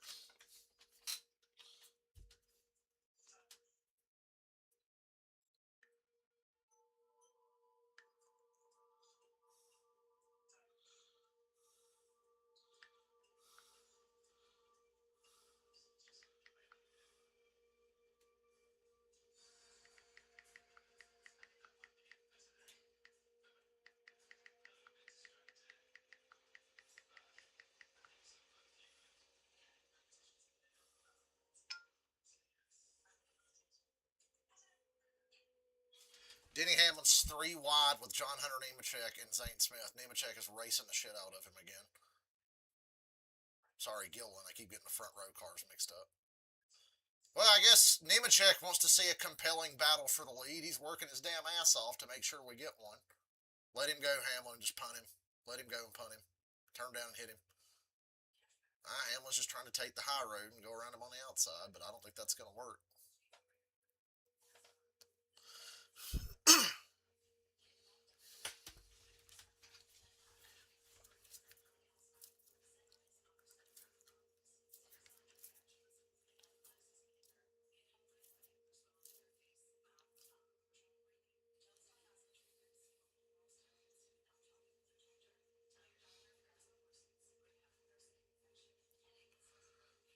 Bubba and Priest been racing each other all day.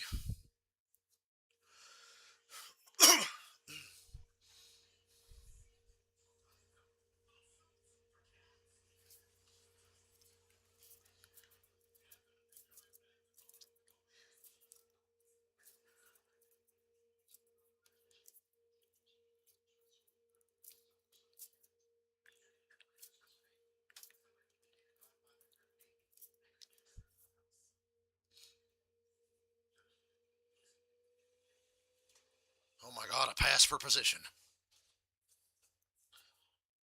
Few and far between today.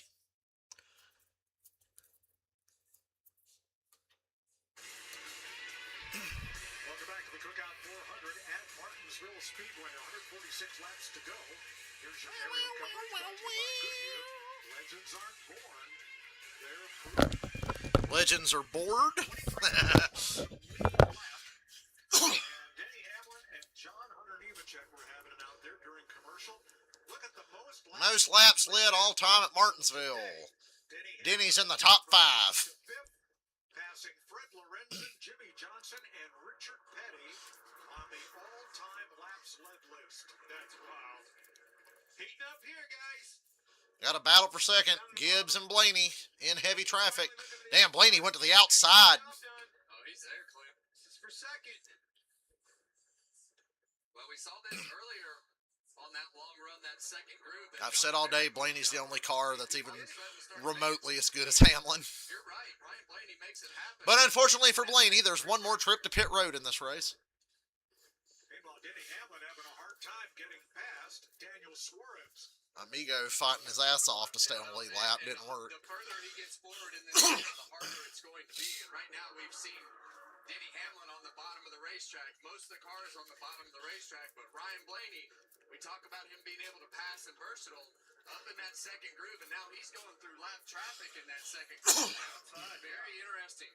Well, if the leader, this is a racetrack where you can make it extremely hard on somebody. When they show the wide shot of the property at Martinsville Speedway, I'm just reminded of how that is my least favorite parking lot that I've ever been to at a racetrack. It's extremely hard to make that pass. Parking at Martinsville sucks. Getting out of Martinsville sucks.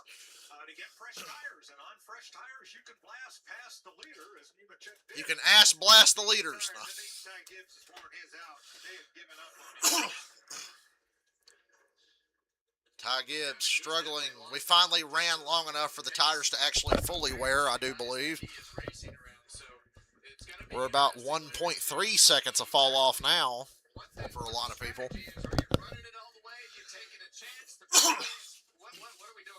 I think we'll see a big window, Kevin, because as I mentioned, we go back Chase Elliott's pitting. 7 laps ago. You split that right down the middle, you're looking right around lap 300, give or take. So here we got Chase Elliott on pit road. Taking a chance and pitting under green at Martinsville. Maybe even splitting this final stage in thirds. I heard some guys talk about that if you were in big trouble. Well, that's a lot of time to spend on pit road under green if you have to do it twice. But the window. I'm not pitting twice. I'm pitting once. Okay. So Elliott completes his stop for Sunoco Race Fuel with zero carbon bioethanol. Zero carbon bioethanol. Mike Joy really has to say that all season. He's already 3 laps down. Make that 4 now with the pit stop. It'll take a while for all this to cycle through. This is going to be the longest pit cycle you've seen all year.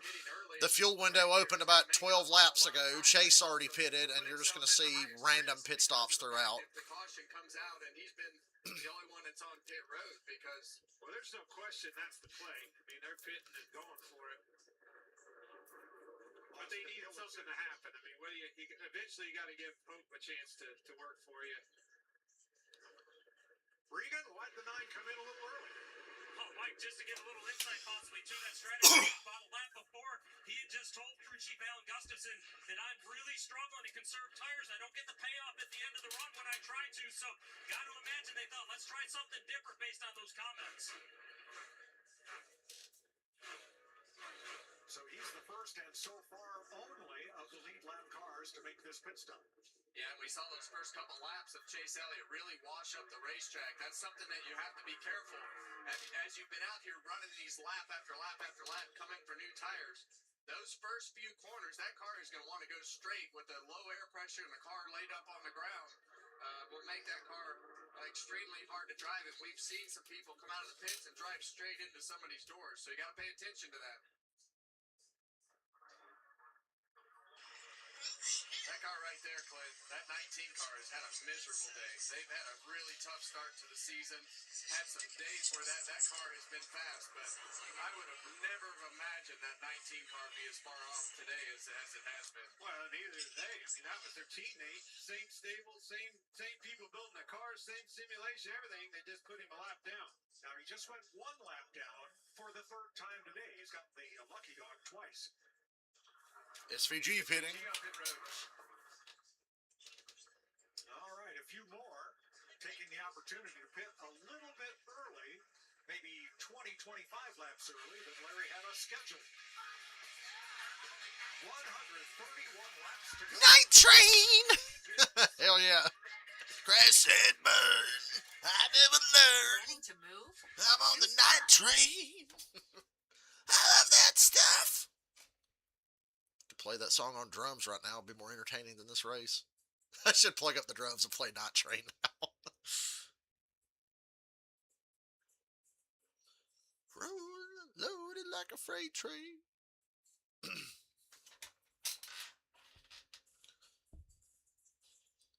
I've been in my own little world this weekend, ignoring it. I've been playing Red Dead Redemption 2 and NASCAR 25 career mode. I just kind of bounce back and forth between those games, in between sleeping for like 15 hours at a time, and enjoying the fact that I've been off work all weekend. This race sucked. Yeah, it's not great. It's just the way it is. Tracks that have... Okay, so I know Martinsville's not a concrete track, but I mean, look in the corners. It's concrete. That's where they're running. That's where all the tire wear happens. Tires made to wear on concrete are the most weather sensitive. This is just a bizarre next-gen phenomenon. These cars, the way Goodyear has to make tires for these cars... When's the last time a driver led 400 laps? Brad Keselowski in 2019. Matter of fact, let me look up the exact number. I think Brad led like 450, 460. 2019. High downforce era. We're going to go to that race on Racing Reference right now to prove me right. So this has happened before, Dylan. It's not like often, but it's happened before. 2019 Spring Martinsville. How many laps did Brad lead? 446. Brad led 446. Chase led 49. Joey Logano led 5. So you had 3 leaders all day long. But that race is not as boring as you would think because Brad and Chase were actually nose to tail and at times side by side battling for the lead at the end of the race. If Chase Elliott had like another lap or two, he would have won that race. So I know it looks bad that, oh my God, Brad led 446. That was actually a good race because they battled the entire race. Oh, you meant, well, this used to, the spring race was 500 laps. They didn't make it 400 laps until 2022. So all the Martinsville spring races before 22 were 500 laps. So there you go. Seen it before. If fucking John Hunter Nemechek didn't fuck Denny Hamlin, we could have Denny lead all 400 laps. Because the only reason Byron led a few laps is because Nemechek caused Hamlin to lead, and Hamlin had to spend 5 laps fighting to get it back. So I'm really mad at John Hunter Nemechek for keeping us from seeing a wire-to-wire, you know, ass whooping.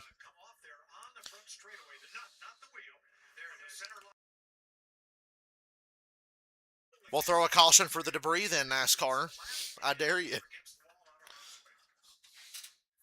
So we continue under green with 121 laps to go. If John Hunter didn't fuck Hamlin over, he'd lead every damn lap. Except maybe during his pit cycle. We'd probably lose that in his pit cycle. He ain't going to lead every lap here. Somebody will run long or something. Green flag malaise is what I call it. Tyler Reddick is going a lap down. Whew. Tyler Reddick got lapped. Good God. I guess the lawsuit ain't paying off no more. Next to be Brad Keselowski as Daniel Suarez pits. Just absolutely destroying the competition. Danny Hamlin, I mean, we're looking at 15 next. Chase Elliott with fresh 15 cars on the lead lap. 10th place Joey Logano. This is why we have gate cautions. Back into position for the free pass. He is right now the 6th car 1 lap down. Here is Larson on pit road. Giving up the top 10 spot. Regan. Mike, you see the 5-car Kyle Larson coming down pit road, pitting from the 7th position. This run, he's been fighting the rear grip and just a little bit too free, so obviously choosing this opportunity right here to pit a little bit early. Not sure if this would be a 1 or 2 stop strategy. Logano, Byron, and Briscoe are on pit road. Mike, I think pitting this deep, this is sticking to a one-stop strategy. They're just short pitting, trying to get. Larry Mack is correct. The one-stop strategy. Christopher Bell comes to the pit lane along with Brian. There's just not enough tire fall off to even try a 2-stop strategy. Yeah, Unless you're just desperate. For everybody that's pitting right now, I mean, Denny Hamlin was so far. Oh boy, ahead. Denny's got to lap John Hunter again. That's been an adventure all day long. Pits, probably still come back out as the leader. So, what does that mean, Clint? That means he's not only is he able to keep the lead, but he's also able to have fresher tires than everybody else because he's been able to wait to pit longer. I'd say as fast as some of these cars are going up through the field on tires and everybody being in the way, you look at Nemechek right there with Chastain in front of you, Ryan behind him. Did William Byron just come off pit road? They could be right here in your leader's lap. Yeah, he did. Eric Jones is in, so is Zane Smith and Riley Herbst. Those tires. Bubba got lapped. Look how much faster Byron and some of those guys are on tires. It is amazing. It's not enough, Clint. Ran a 29.72 the last time by. Denny Hamlin, our leader, was a 21.38 second and a half. Well, except for William Byron early in the race, it's the only time Hamlin's been passed today is by some of these cars.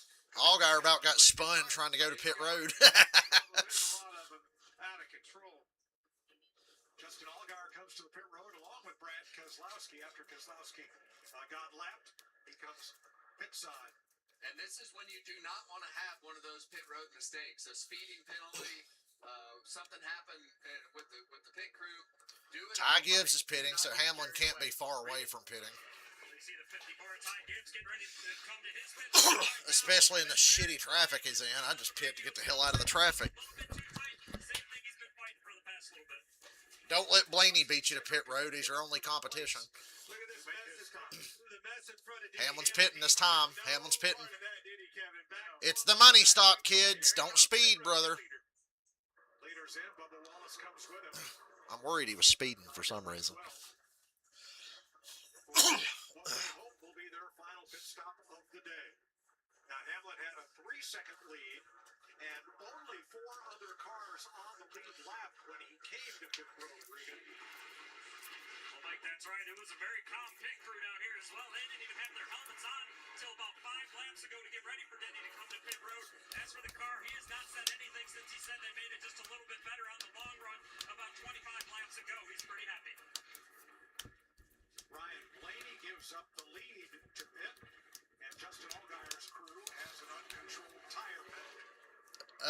Boy, Blaney just barely made his box. Did you see that? So Blaney's going to get 4 tires, and Blaney is like just in his box. Josh Berry in the lead. That's close. Oh boy, they might get Blaney for that right rear tire. Does that count? Really close right there, Clint. That's gonna be splitting hairs as to whether that's a penalty or not. That could be a penalty. He just barely got in the box, and the right rear tire might have been touching the line.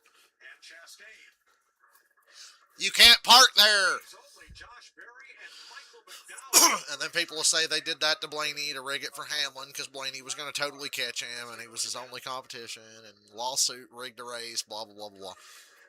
Oh, so close. Very close. That white line is too far. Anything on that white line is a penalty. So Blaney's good right there. I think Blaney's good. Car in order to get his pit deep in his box right there. Our vantage point was at just a little bit of an angle, just enough.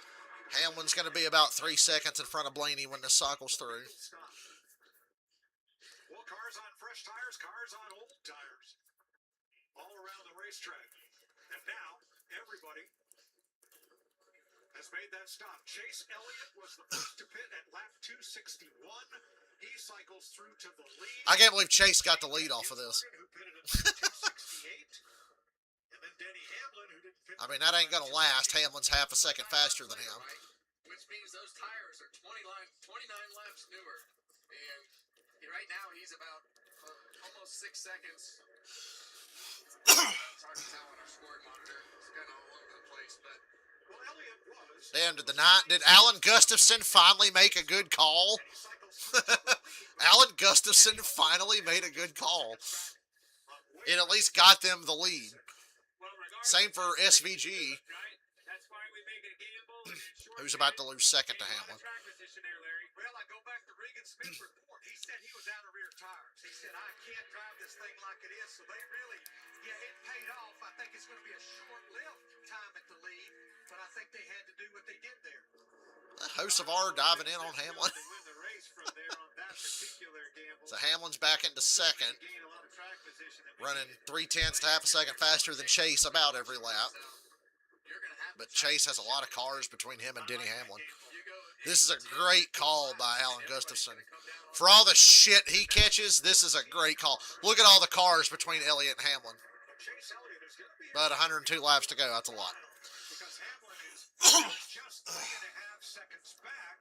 Let's get Bayless said. You can't beat him, trick him. 12 cars in between Elliott and Hamlin on track. Yeah, and the problem for Chase Elliott right now is all these cars are faster than him because of the new tires. So he's ended up on the outside of this racetrack, and that'll Red Dead Redemption 2 is one of those games where you start playing at like 6 in the evening and then you look up and see that it's 1 a.m. You're like, oh, I'm still doing this. Get past the leader. Ty Dillon just hit the wall.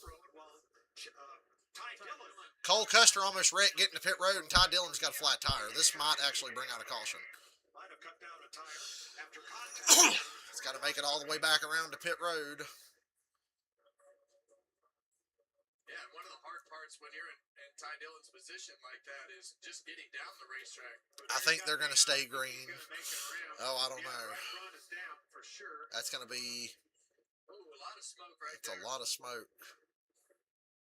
But he will make it He's front coming of to pit road. coming to you. Tire completely down now. Fire. Oh my God, he's on fire. Look, pretty much. And he's got to come almost to the start-finish line to get to his pit stall. If shit's all over pit road, you have to throw a caution for that too, by the way. That was a lucky one. Boy, they are flying past Chase Elliott because of his being the first to stop for tires.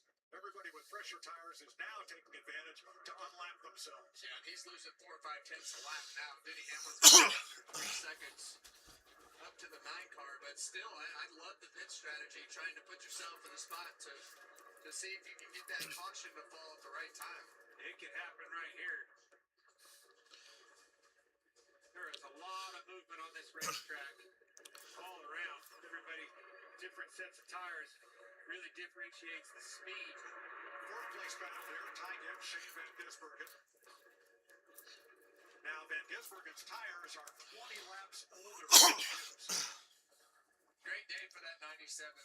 We've been talking about what he needs to do to improve this year, and hearing it from him and everybody else, it has to be on the ovals, and you're seeing that week in and week out right now. So there were 12 cars between Chase Elliott and Denny Hamlin. Now there's only 4. And as they keep passing Elliott, well, now there's only Hamlin's closing in. Yeah, it's just a matter of Blaney not far behind. Elliott's in a dogfight up here. Yeah, this is a great strategy if you get the caution right about now-ish, or for that Ty Dillon deal, but they ain't going to get it. SVG out of line there. On the same strategy as Chase Elliott, pitted around the same time. 600 start going underneath Chase to get a lap back. That's the 90th place. Chastain 20th. They're going to get back on the lead lap there, and here comes Hamlin for the lead. Here comes Dennis. And right now, Ross Chastain doesn't want to let Denny Hamlin NASCAR's like, yes, an artificial pass for the lead. Let's go. a lap down. So important for that one car of Ross Chastain and the 17 car of Chris Buescher. And with 92 laps to go, Denny Hamlin retakes the lead. I told you he wouldn't lead every lap because the green flag pit cycle. Now the 9 needs to try to follow suit. Let the 11 make the hole. Sorry. That's a tall order. Gonna stop but coughing. That's what you're trying to do. Throat's all scratchy today. Make it 4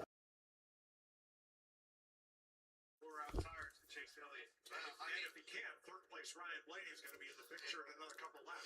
Chastain's last car on the lead lap, for what it's worth. Chase Elliott's got to decide. Okay, are we on that strategy to pit again? Because he is definitely the slowest car, one of the slower cars on the racetrack with the age on those tires. Larry, if Chase pits again, he's going to fall back under green to what, 24th, 25th place, or even worse? Yeah, I just don't see. He's going to have to, Mike, because he could be trying to run 140 laps on those tires. And while ago, he was out of tires basically after about 70 laps. Caution! Has way Caution! here at lap What a break for Chase Elliott. Not going to have the lead, but a caution while he's running second. Let me guess, debris. There is a disintegrated brake rotor somewhere out on the track. There's a brake rotor. Has brought out the caution. When that 10 car Ty Dillon was in, Now it's time for the money stop. Chase gets to pit from second as opposed to running eighth. I think he was like 7th or 8th before the strategy, so another good call. I mean, you see there's shit everywhere, but Lottery, I believe it I thought they could have thrown a caution for the Ty Dillon thing. according to scoring, who was in the position. Need to look on pit road to see if Ty Dillon left anything out there. Exchange is Chase Elliott. Yes, sir. Exactly what they wanted. So, Larry, we're under caution with 88 to go. We know Chase Elliott will likely come in for tires. Who else? Yeah, and Kevin, after 2.5 years, is brainwashed me. I'm bringing you to pit road and get 4 tires. We getting our 4 tires. Almost guarantee somebody's going to try something here. Somebody's going to do 2 tires or stay out or something. Follow the leader. You got to follow the leader. Remember what I said early in the race? I said halfway through stage 1, I said, this is one of those days where I'm committed. Whatever Denny Hamlin does, I'm doing the opposite. Strategy that already have a And if I pit with him and he does 4, I'm taking 2. You got to get yourself in front of him somehow. They all know that they got to push and shove harder than they have all day. Or fuck it, stay out. I don't know. Those cars get tore up. And you have a leader that's setting a pace like this. You know there's only one way around him and to do something different. You're not going I love when they said caution and there was a long silence in the booth because they were trying to figure out what for. We only have 19 cars on the lead. Hey, there's the brake rotor. piece of rotor right there. Found it, Mike. Did you? Hey, it's a legit caution, Dylan. It's a legit caution. There's that piece. So no. Is that the rotor? Or? That's definitely. And it's right in the middle of pit road, so I did say you have to throw a caution if stuff gets on pit road, because what if somebody has to make a green flag pit stop out of the blue? If it's on pit road, there's some on the racetrack too. And Ty Dillon was dropping a lot of shit. So it's a legit caution. Told you, though. And it includes all of the Gibbs cars, all of the Penske cars. There's your pit crew rankings so far this season. Christopher Bell first. He will come in 5th. Last stop, he gained a whole bunch. Don't even look at the Ryan Blaney line. Why'd you circle that? Well, because it stands out very, very. Not in a good way. They've done good today. They've minimized the damage today, and that's what great teams do. They put those bad days behind them. There's a reason that they didn't change that team, because they think that those guys can get the job done. So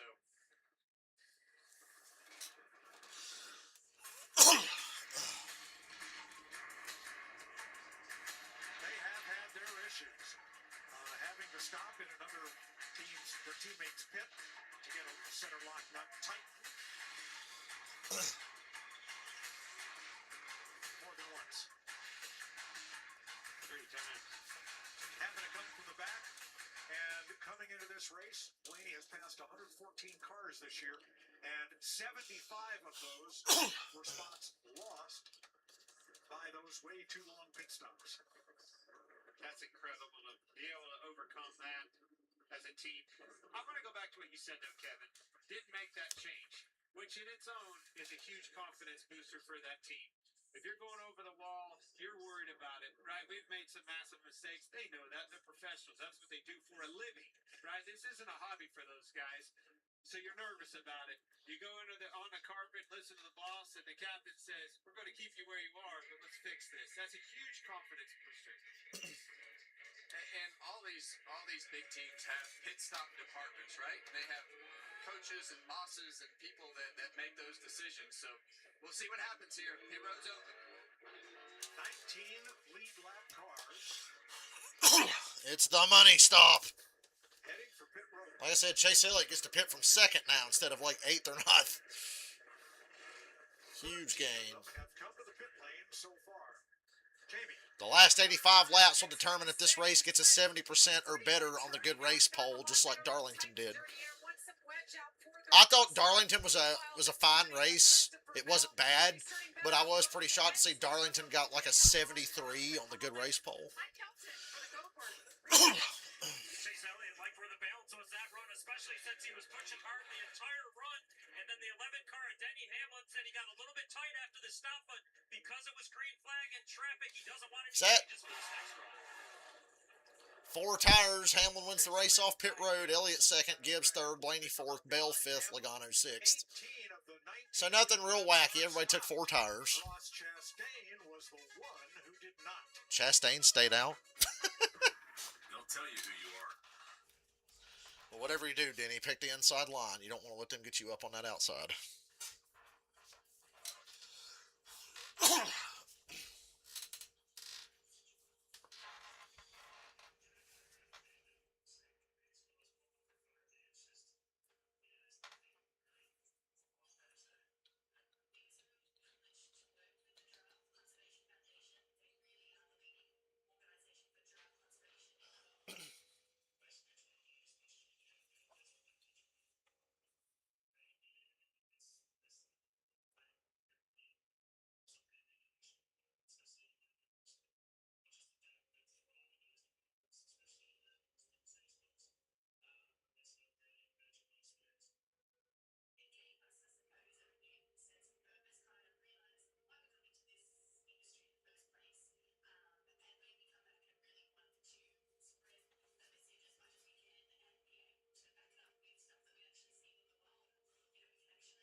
The oldest track in NASCAR.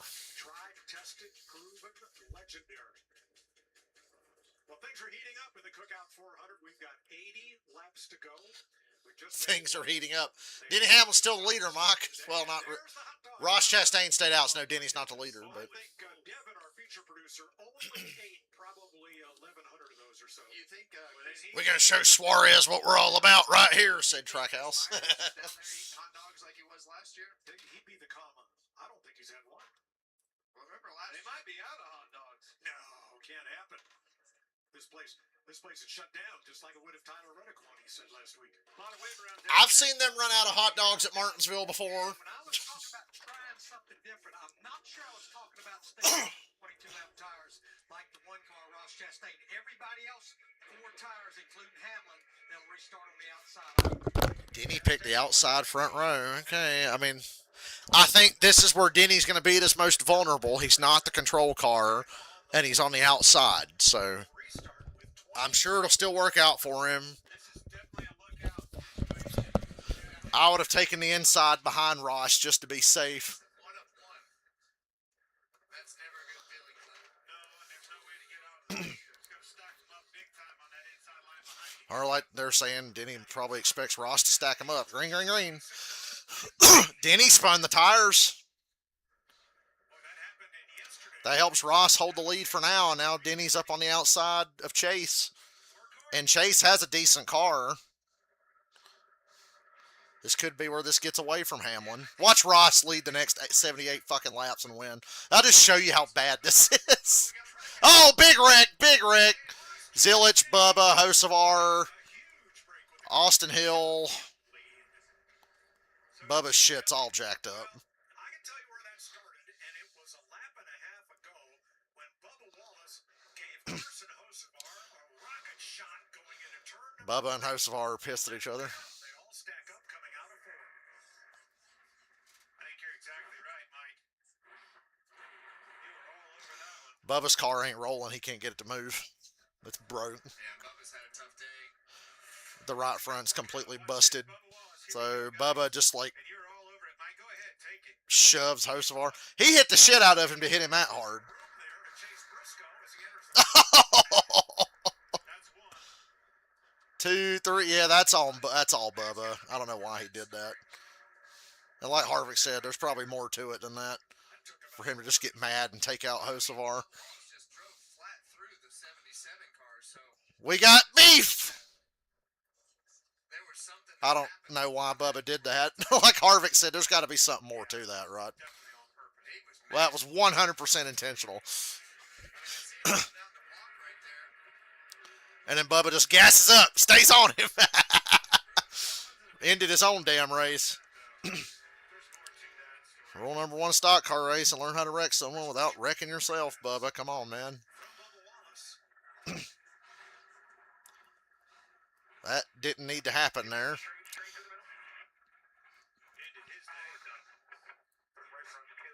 Although Bubba was off the throttle, all that momentum. Once again, though, the next gen car, the first hit should have been enough to spin him out. The way Bubba hit him into the corner, that should have been enough to spin him out, but just the way the next gen is. Trying to get off of it. That's a lot. All right, what did the Hurricane have to say about that?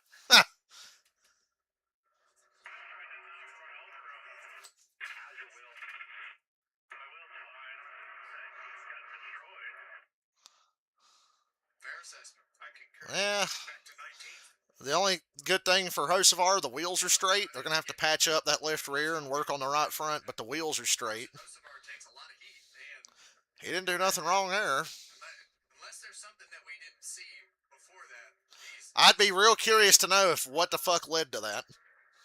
description of what happened is exactly correct. 74 laps to go. Well, Ross Chastain is your leader.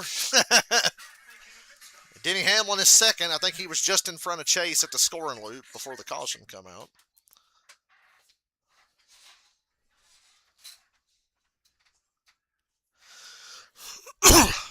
Don't know what the fuck that was about.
If Fox could find, if Fox could ever find anything, it would help.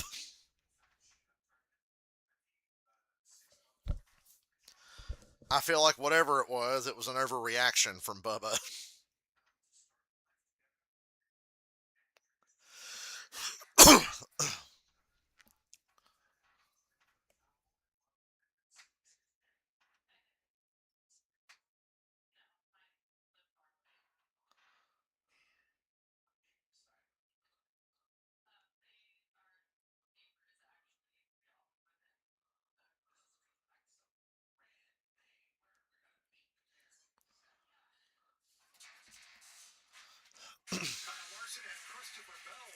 2 weeks from today, Bristol. For $50, sure, I'll go.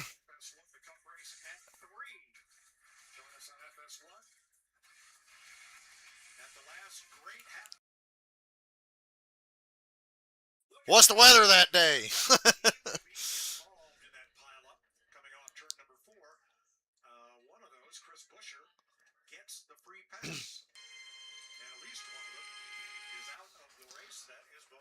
That's 2 weeks in a row for Bubba. We went from second, where we are currently 9th in points. Jesus Christ, Bubba just got knocked out of the top 10 in points by that. Knocked himself out of the top 10. I like what we see. See that inner fender? That's something you don't get a chance to see with these bodies much anymore, is how they're constructed.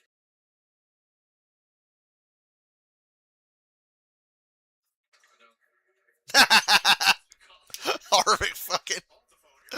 Hey, Hamlin smartened up and picked the inside.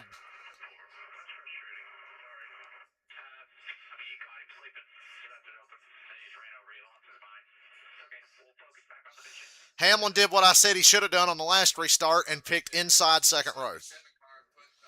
I think Hamlin realized being on that outside's a no-go. You just don't launch as good on restarts on that outside. He will restart inside the 10th row. Chastain and Elliott up on the front row. Hamlin and Blaney. Chastain, Elliott, Hamlin, and Blaney. Hamlin with the dominant car. And, well, Chase launched pretty good on that outside. Boy, Hamlin just ain't going to catch a damn break. He goes to the bottom like I think he should have, and he gets held up by Ross. Now Blaney and Elliott are both in front of him. You cannot let Blaney get in front of you, I tell you that. You cannot let Blaney clear down. You can't let him down. I'm fairly confident he'll be able to pass Chase Elliott, but I don't know if he can pass Blaney on the long run. And you see Hamlin working hard as hell to stay on the inside.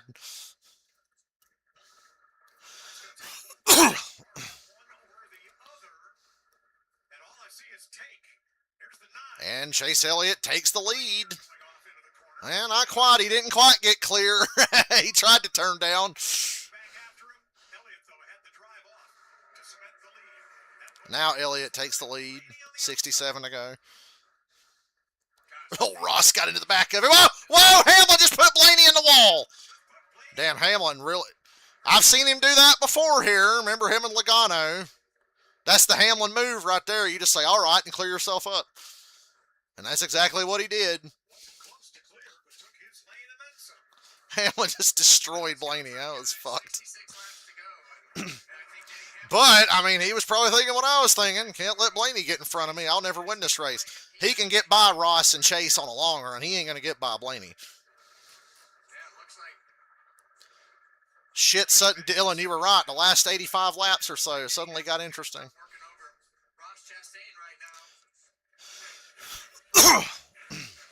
Chase and Hamlin are running like identical lap times. Hamlin putting a bumper to Ross. He's got to get by as fast as you can. You got to get him as fast as you can. Ross, let him go.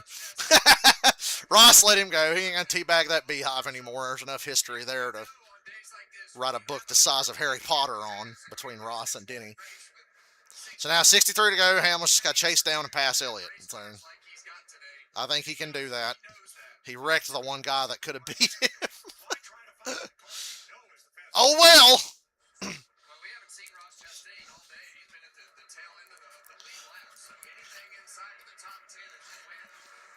That was the old Denny special. Ask Logano and Kyle Larson and Chase Elliott all about that.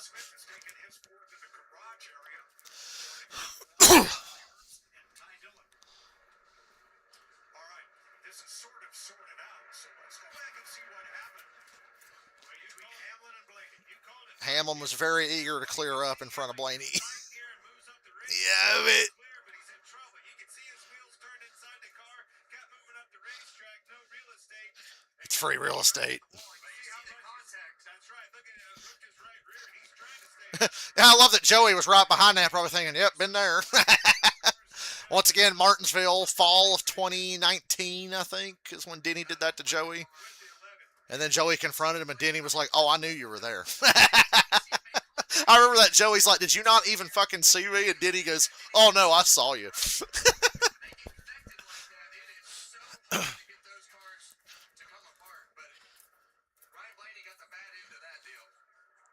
I was going to say, if Ross was able to hold on to the lead, I'd call bullshit on this entire race. I'd be happy as hell if Ross could have won, but I'd be like, damn, really? They couldn't even pass him? He's run 15th to 20th all day. About to say Hamlin and Chase, like Mike Joy just said, running identical lap times. I think Hamlin will prevail over the long run. It's got to stay green, though.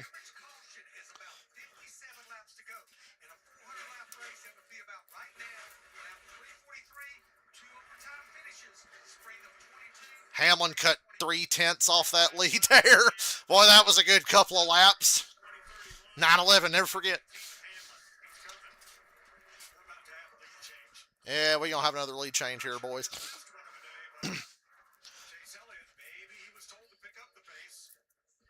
Chase answered with a good lap that time. At least Hamlin's having to earn it. And Elliott ran another lap. He was faster than Denny the last 2 laps.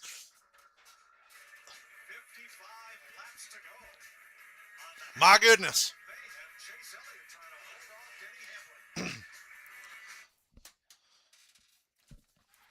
It got interesting. At least the whole day wasn't a total waste.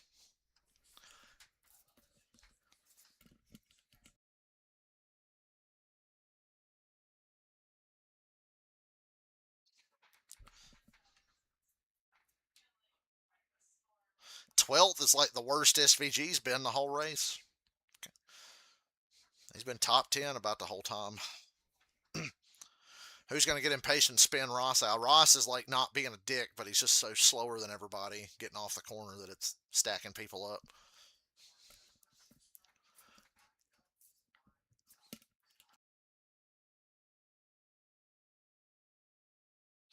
I still can't believe Bubba would do something so fucking stupid, though, and take himself out of the race. It's just crazy.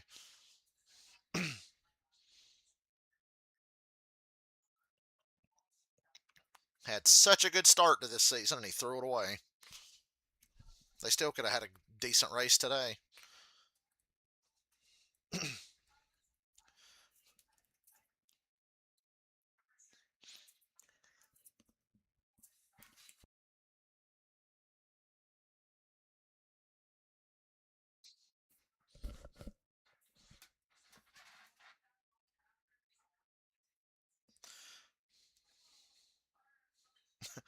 For a second, Fox's ticker had Denny Hamlin fall out of the race.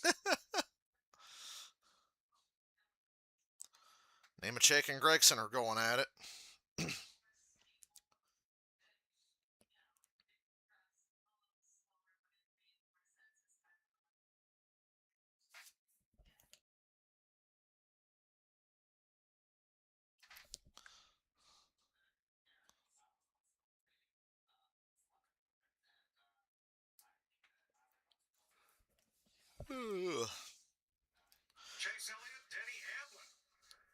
If you think Chase Elliott can't clutch up and close this one out, I got news for you.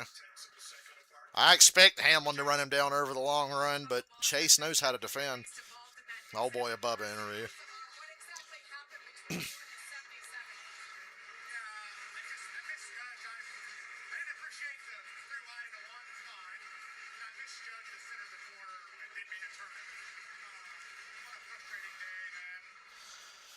He lying, but it's okay.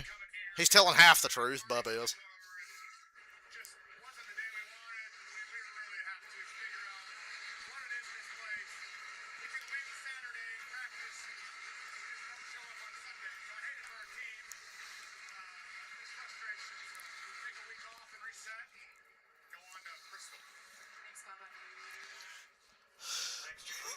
Bubba trying to say he hit Hocevar on purpose, but then he misjudged in the center of the corner. Bro, you did not misjudge nothing in the center of that corner. About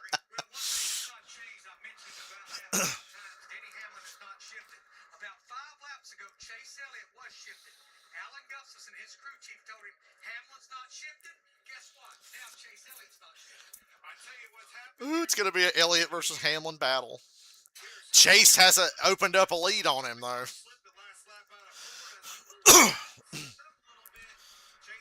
There will be lap traffic ahead, so we'll see what happens. Bubba pulled a pro gamer move. Bubba gamer raged out and wrecked himself, so unfortunate. Dumb move on his part. Love you, Bubba, but it was stupid as fuck. Logano's like a tenth faster than both Elliott and Hamlin, but you know that's not enough. Yeah, I didn't appreciate the 3 wide into turn 1 was all you needed to know.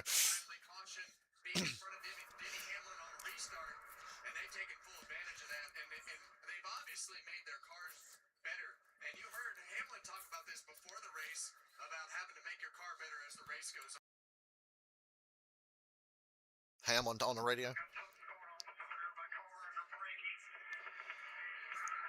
Hamlin said something's going on in the rear of his car when he hits the brakes.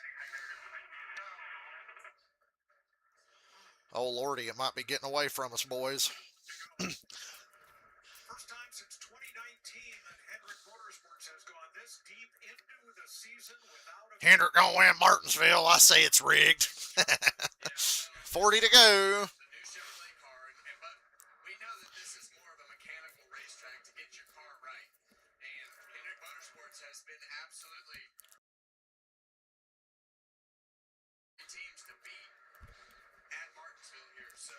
Chase Elliott, one of his best racetracks. We saw it yesterday in practice, Clint. His car was really, really good on that practice run. Even if there's a problem, he and Elliott are still about. Hamlin closed in a little bit that lap. Back up because we're matching lap times again. You can see right there the gap's back under a second. So if he made an adjustment with his brake bias or whatever the case may be, And these cars, the brakes on these cars are weird. You'll go to the corner sometimes and the brake pedal will go down, and then the next lap you'll go to the corner and the brake pedal will be fine. So that was one of the hardest things to get used to with this car, was just the inconsistency of how the brake pedal felt. And I think that might be well, you know, if Chase Elliott wins, it's going to get like an 80 on the good race poll, right? I don't know if that had anything to do with it. Just state some things to throw out there, but the difference maker Here comes the lap traffic with 36 laps to go. Coming in here, Hendrick Motorsports coming into one of, if not their most successful racetrack. Look at the first 6 races this year. 4 DNF.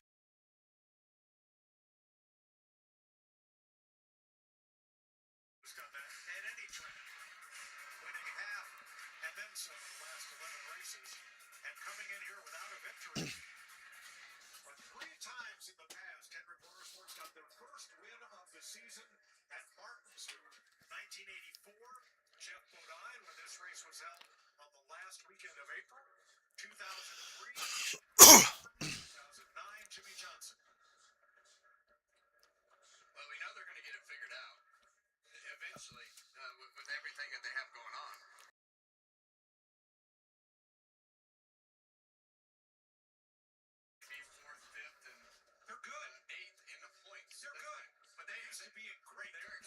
Are to be great.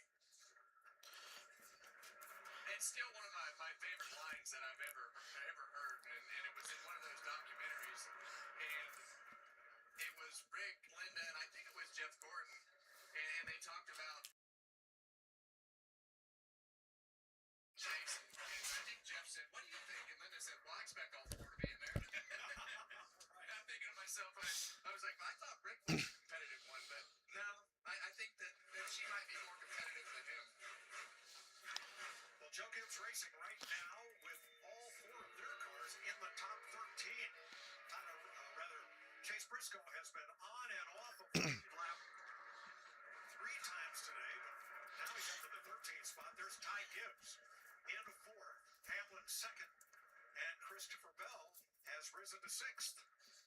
I wish he would have said Ty Gibbs has risen. He said Christopher Bell has risen. He's raced it a little rougher than typically. Hamlin has really closed it in now. He's cut Chase's lead in half. They need to show the front again. It went from 0.8 down to less than half a second. Well, look at the front bumper of that car. It's Why are we looking at Christopher Bell when Hamlin's closing in on Elliott for the lead? getting into somebody. He's within 0.3 now. Why are we still looking at Christopher Bell running 6th? Okay, I guess we'll just look at Christopher Bell's front bumper a little while longer. Leader's starting to get into lap traffic. Yeah, hello. Hamlin's there. I knew he'd get there in the traffic. His car's better in traffic than anybody's. Ricky Stenhouse has not been the easiest car to pick. And he's still not being the easiest car. Stenhouse really hurt Chase there in that corner. On the back bumper, give him a little shot. Stenhouse. He doesn't put up a fight down the straightaway. Let him in. Oh boy, what's Hamlin going to do to get by this 9 car? Is it going to be a repeat of 2017?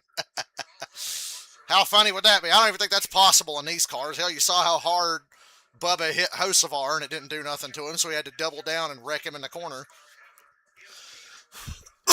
Larson's getting passed by Cindric. And you see that on the bottom of the screen. And what that usually says to me here at Martinsville, if you pan up and look how These two are going to fuck around and give it to Joey, ain't they? everybody else in front of them, that usually means that your back bumper is free game because you're holding a whole line of cars up. Well, that's all for position. Chastain giving up 8th to Kyle Larson. Boy, you're right. This race was a late bloomer, wasn't it? Larson has half the field backed up behind him for 8th. Holy shit. A lot of that was probably Ross getting in the way. 26 to go. Look at that gap. It exists from 7th to 8th. It's 5 seconds. 25 to go. Just keep him in reach, Denny. See that gap up front? Chase Elliott going by the 43 car of Eric Jones right there. Who put up no fight? He's a pro. Hey, someday that favor might get returned. Well, that's your hope. I remember hearing Denny Hamlin say he was in the second stage, and I'm watching him working lap traffic. He's a little bit lethargic, but he leaves the corner on exit. Having a little bit of trouble, kind of like we saw with Blaney on his outside. You take that exit away from him, he's struggling a little bit. And the hard part when you get in these situations, Chase is about to try to lap Suarez. sometimes you're not as eager to around Christopher Bell, but Suarez, if you cost Chase Elliott the lead here, you might as well deactivate your social media. Change your phone number, move states or something. to try to make your car better. Suarez waved him by. I saw the hand come out the window. You know, and you're lights out on the competition. He lapped up a 15th, crying out loud.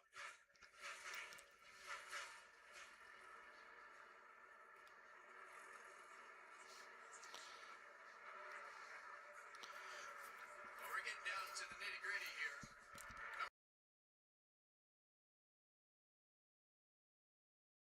Brian Priest, they've actually 20 to go, boys.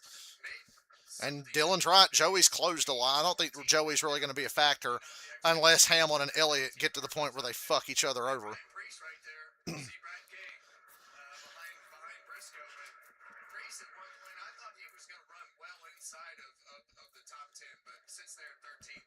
I did too. And remember, all 3 RFK cars came into this race having finished top for them to hold up that honor today.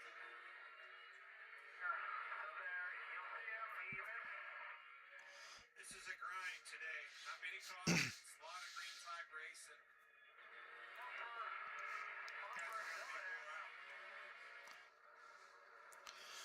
And as a driver, those long green flag runs at Martinsville. I'm watching Denny just stay right there in his tire tracks. hard on the drive. Denny, you just got to stay close enough to be able to move him late. Denny's just got to stay this close. Boy, that was a bad corner for Chase. He couldn't get up in front of the 17.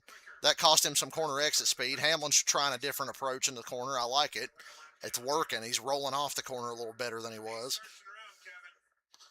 He's just got to stay close enough to ass pack the 9. Higher entry, car pointed a different direction. Oh, he got loose. That damn dirty air bullshit. Car, you're seeing him use the The 9 pit crew's already celebrating like they won the race off, and I see why, because that's what happens. Oh, Denny. Denny lost a lot of time that lap. He got right to the bumper of Chase and then just slid off the corner. Not a great lap there. He can still gather it up. There's that damn 42. 42 owes Denny a couple of favors. Race that 9 car hard.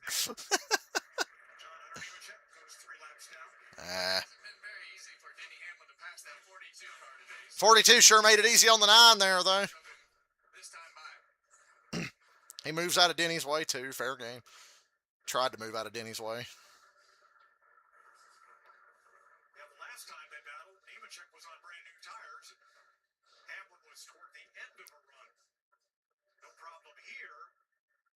But Elliott, well, you can see 13 to go. Hamlin's still right there. I think he can gather it back up and get a little closer again. There's just enough time.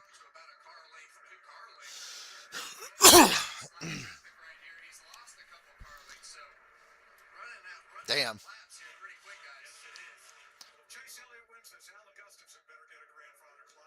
All the shit people talk about Alan Gustafson, and he's the reason Chase is in position to win the race. Joey's not close enough to scare me yet. He's still over a second back. Just over a second. And I'm starting to worry about Denny. I'm to the point of worrying.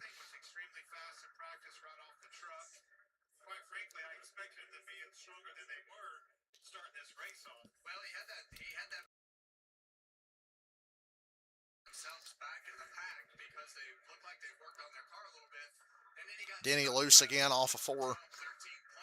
He gets real loose off of 4 when he tries to power down, and it just costs him time. I really thought Denny Hamlin's strength would be when they got to these lappers. But somehow Chase Elliott's making a little quicker time with each and every one of them than he is. And this racetrack has changed a ton. You see all the shade right here on the front straightaway all the way. 9 to go, single digits.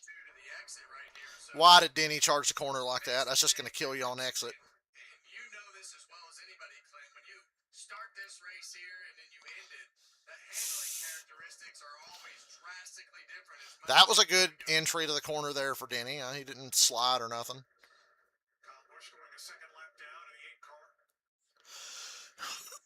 Ross, after staying out, has slipped back to 15th.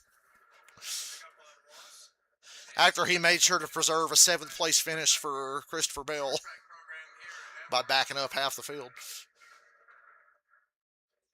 We heard Bubba Wallace talk about his struggles and the things that he was having to deal with today, and 45 cars kind of been in the same boat. Still Reddick will lead here with a sizable point lead on the strength of 4 wins in the first 6 races. And that's what you got to do on these days. You can't lose your cool. 2 loose off of 4. Hamlin's still pretty good almost everywhere else. Just 2 loose off of 4. One more line of lap cars that might help him out. And 34 moved over. I keep waiting for somebody to just not be thinking and just get in Chase's way and let Denny close that little bit.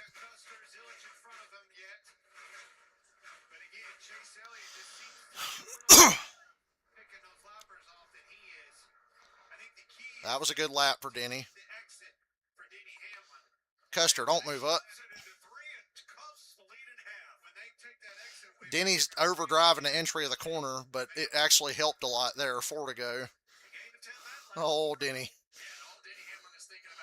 If he just doesn't slide off turn 4, he can keep doing what he's doing and get there. He's put together a good couple of laps here. Just be patient off of 4. Allen's like, when's 41 gonna let us go?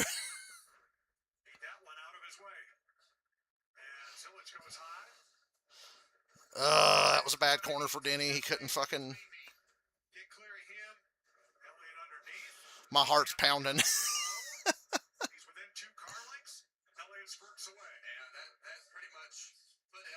2 to go. And the 48's next. You know he's moving over. Look how fast 48 was getting out of the way.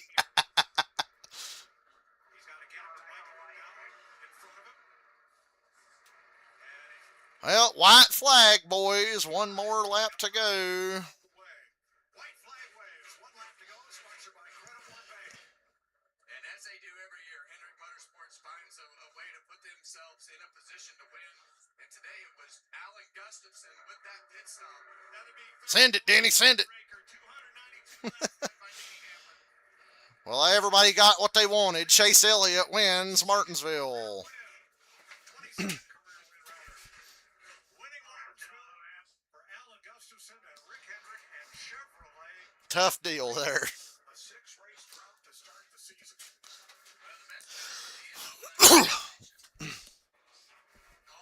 So I guess the race wasn't rigged now, right, everybody? Story's over. Boy, went for it, made a gamble, paid off. I'm going to give it about a 70 to a 73, just like Darlington. I figure that's what it'll get on the pole. If you do the same thing the leaders do, you're going to follow the leaders. What strategy? Yeah, I mean, it was unbelievable. But once again, I think it was unintended, not even unintended consequences. They did it because they needed tires. He said, I can't drive this thing. Fuck me. Second win at Martinsville. Josh Berry got a top 10. 22nd career win. He last won at Kansas. Great. Now that ugly Universe paint scheme won a race.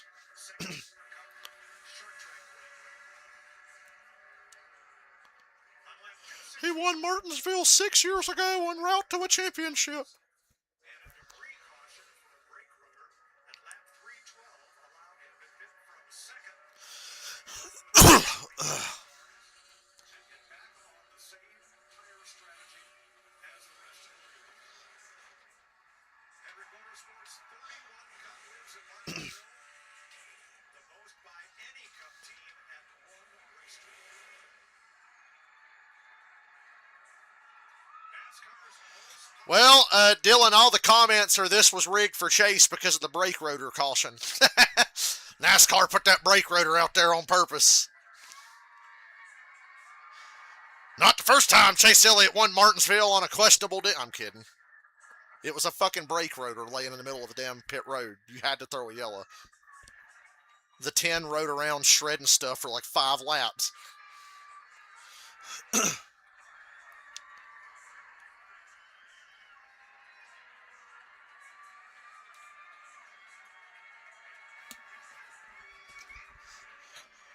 Hey, at least because Hamlin didn't win the race, Blaney can walk up to him and tell him to fuck off without having to go to the winner's circle. The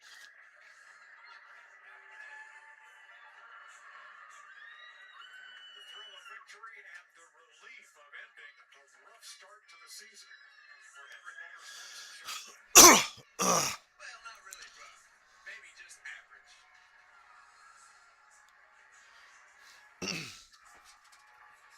Chase Elliott won.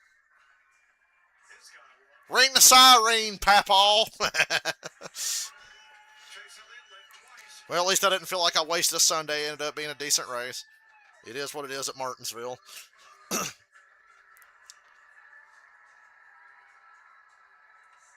Smith to celebrate with the winner. For the first time in 2026, a Hendrick Motorsports car gets the victory. 31st time for Hendrick Motorsports at Martinsville Chase, but this one took a total team effort. Alan Gustafson makes a great pit call to get you the track position, but then you had to hold off Denny Hamlin at the end there. How'd you find a way to do that? Yeah, it was definitely a team effort, man. That was, how about that? That was awesome, man. We've never had a win this early in the season, so just a really great team. Man, so proud of Alan and the whole Universe team. They did a great job. Yeah, we took a gamble. You know, we were going to two-stop that last stage.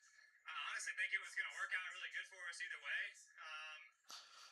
Ty Gibbs, 5 straight top 10s with 4 top 5s. They got to put up with me all the time, so I just appreciate them for sticking with me, and sure is a lot of fun when Gonna be a lot of cousin fucking in Dawsonville, Georgia tonight. appreciate it. Thanks to everybody, Hendrick Motorsports, Chevrolet, boss. I told you I thought we were okay. I didn't know if we were this good or not, but SVG 11th, not bad. as always, wish you were here, but we'll see you next time, and say hey to my mom at home, and hope she's having a good evening. When that caution question comes out. What goes through your mind when you know that you've all of a sudden leapfrogged some of those cars and that possibly on a car that maybe wasn't great on the long runs all day long that you were going to have to try and fend them off for 80 laps? Yeah, I mean, this whole deal is really weird, like just the way it all works. And I was, I told him there about, I don't know, half three-quarters of the way through, I thought, I really don't dislike my balance. I just wish I could control my runs a little better. And fortunately, we got to the lead there on that last one and fell into a really good pace. And yeah, just had enough, to be just the absolute best outright. But we were really close and was able to manage and save enough to get through traffic there at the end. But yeah, just man, it's really cool when this stuff works out, and to win these races is so tough. So just really, really grateful for the opportunity as always. It's I never take it. Larson hasn't won since Kansas last spring. Thanks everybody for coming out today. Appreciate y'all. Y'all are amazing. Thanks for the support, and I hope it was a good show for you. Yeah, I mean, it wasn't the best show, Chase, but at least the last 80 to 100 laps or so were interesting enough to watch. 92 laps, comes up just a little short. Finishes second today, Denny. What did you need? Anything that you could have done differently there in that last run? No, he did a good job controlling the pace there. It just, it really came from that, bad restart, I had beside the one. And so, just not much really I could have done there. And it felt like we gave it our all. You guys were taking a look at something here. What did you think overall? Things were a little bit different package here. What was your takeaway? I thought I had a loose wheel. We'll check it out. But just felt similar to Darlington in the back. So we'll check it out here. But just thought the wheel was loose there on that last run. But either way, we got to. These are just some of the races that get away from you in your career. Add that to the Denny had a whole segment on his podcast this past week talking about races that he should have won that got taken away or he gave up or bad luck or whatever. Well, it started with Chase Elliott and Alan Gustafson employing an alternate strategy, shortening at lap 261 from 9th place. Then when the caution came out, Once again to the midsection. Seth Rollins may have put Randy in position for another curb stop.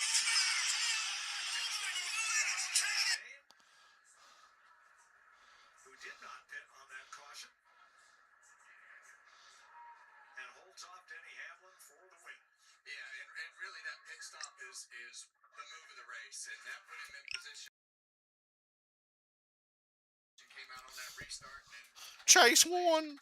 drove the last part of the race. Chase Elliott won, Papa. Wound up in victory lane. What's the crowd booing for? Why do I keep hearing people boo? Be right back.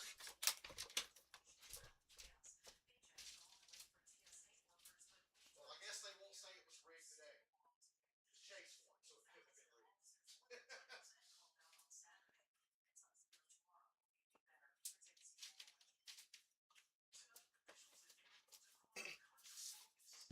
rigged. It is pretty crazy how sensitive these cars are that Denny said he felt like he had a wheel coming loose. And just that little bit of change and being behind somebody completely fucked his race. But I mean, it's next gen Martinsville, man. What are you going to do, fellers?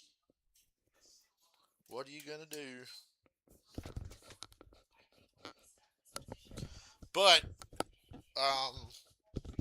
big picture, Denny made big gains in the points today. He kind of had a shitty Daytona, average Atlanta, but he's been hot ever since and won both stages today, finished second. So I know he's cut into that points lead that Reddick had. Reddick didn't even get a top 10.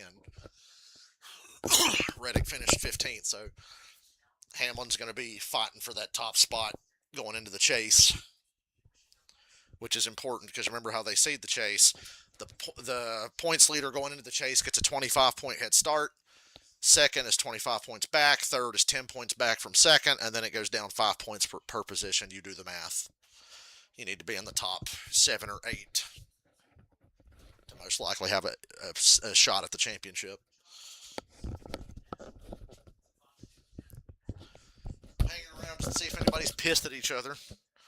Guess y'all saw Raja and Jesse Love after the race last night. Boy, that dumb shit, Danny Stockman. And I said, I'm not surprised he's a dickless fucking retard. He works for RCR. It's like a requirement. Unless you're Kyle Busch and Derek Nealon. EO.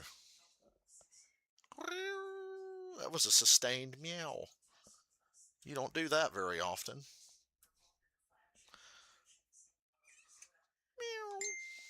Meow, meow. Meow.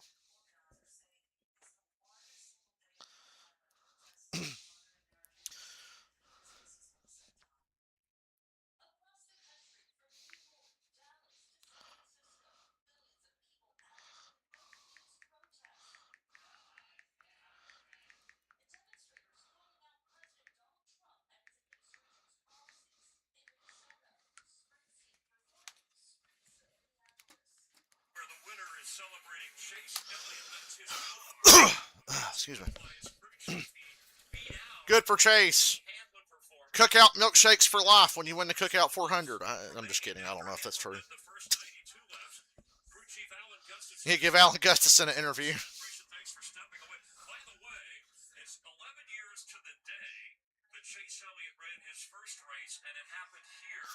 I watched that race.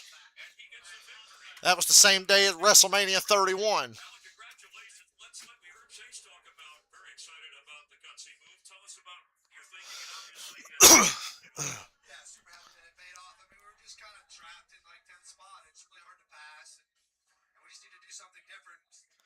Remember what I said? Do something different. Opposite of whatever Denny did. It worked out.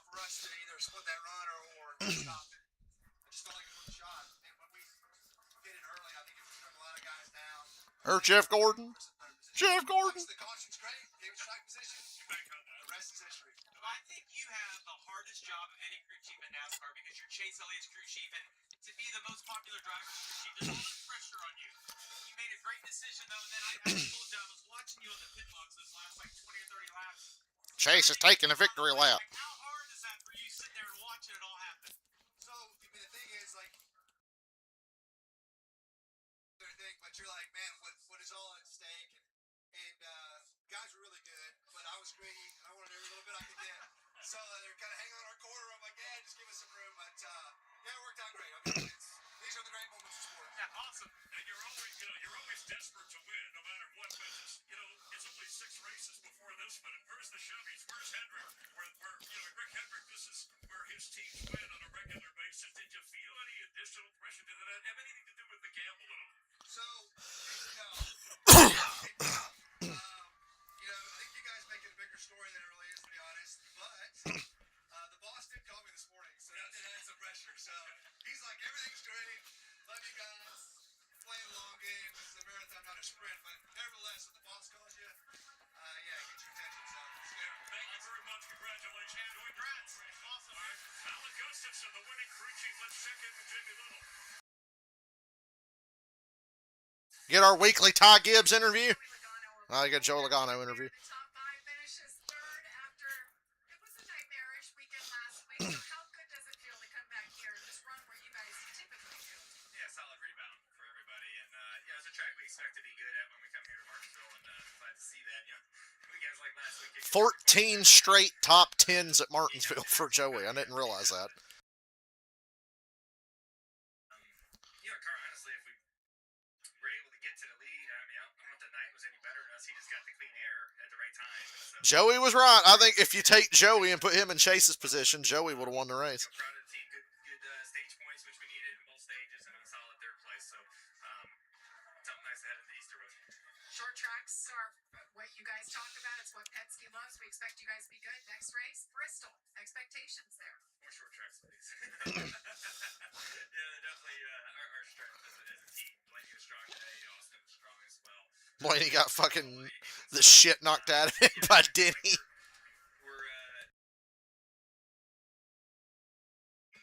when you got to capitalize, right? You got to come out here and run top 5 when you have those type of tracks on the schedule, and then we just got to keep working on the other ones. So, not where we need to be yet, but that definitely felt nicer than last week. Joey Logano brings it home for his second top 10 of the season. Thank you, Joe. Well, Ty Gibbs with his fifth straight top 6 finish, Ty. Every week. Ty Gibbs 6 or better in 5 straight races. Bringing together good runs and a solid day here at Martinsville. Yeah, really good day for our 54 Monster Energy group. Thank you to Tom and Hilton and everybody at Monts that helps me, been with me my whole career. Had a lot of fun today. Returning camera staff, just I need to do a little bit better of a job, and maybe next time we come back we'll be even better than this. But had a lot of fun today. Thank you to my team. My picker killed it. It was a blast. So yeah, good overall day for us, and we'll keep going forward. Your first top 5 at Martinsville, first top 10 at Martinsville, actually. Short tracks are good, intermediate tracks are good. Is there any weakness to this team right now? Yeah, I feel like we're really strong, so I just gotta keep capitalizing on it. I need to keep doing my job, and yeah, just had a lot of fun today. So we'll keep going, and thank you to Monster Energy, thank you to Oakley, thank you to Anthony Apaggio, and everybody that helps me out with my career, been with me my whole life. So it's been a lot of fun, and I'll just keep working hard, keep capitalizing on it. All right, all smiles down here for Ty Gibbs. Thanks so much. The fans are cheering NASCAR's most popular driver and his crew chief, Jeff Gordon, vice chairman of Hendrick Motorsports. It's funny, Alan Gustafson said there was an extra pressure, but he did get a call from Rick Hendrick this morning. You just handed the phone with Rick Hendrick to Chase Elliott as he was celebrating. I'm sure, even though it's only the 7th race of the year, a lot of relief, but they're all happy. Yeah, no, this is amazing. Just, season. And, Oh, good God, it ain't been that tough. Alan Gustafson made a gutsy call there, and then Chase had to get it done by utilizing that clean air. Denny was just dominant all day. So big I think Chase winning this race is exactly what we all needed from a social media standpoint. So we're so proud of it, and hopefully we can take some momentum from this and move forward. Where do you guys feel like you are right now, though? We talked about the new body. You guys have run well at a lot of tracks, haven't been to victory lane yet, though. Where do you guys think you're at? I mean, it seems like it's a little bit more of our notebook, where we're strong and have been strong in the past. We seem to be able to follow that up with some good setups. But some of the places we struggled, like Darlington last fall, we struggled bad there again. I mean, this car has a little bit different balance, so we're learning that, and our competitors, I think, stepped up. Toyota's obviously really strong right now. We talked on the pre-race show about when you set a standard as Hendrick Motorsports, and you, of course, a part of that. And I can let this out, too. I talked to Rick Hendrick this week. I don't know if he wants me to say this. I'm walking around with a bag over my head just because that's the kind of stand, right? He's embarrassed that you guys. So obviously, there was, I don't know if you want to call it adequate, but you were figuring it out. Talk about either the. Is it over? Yes, it's over.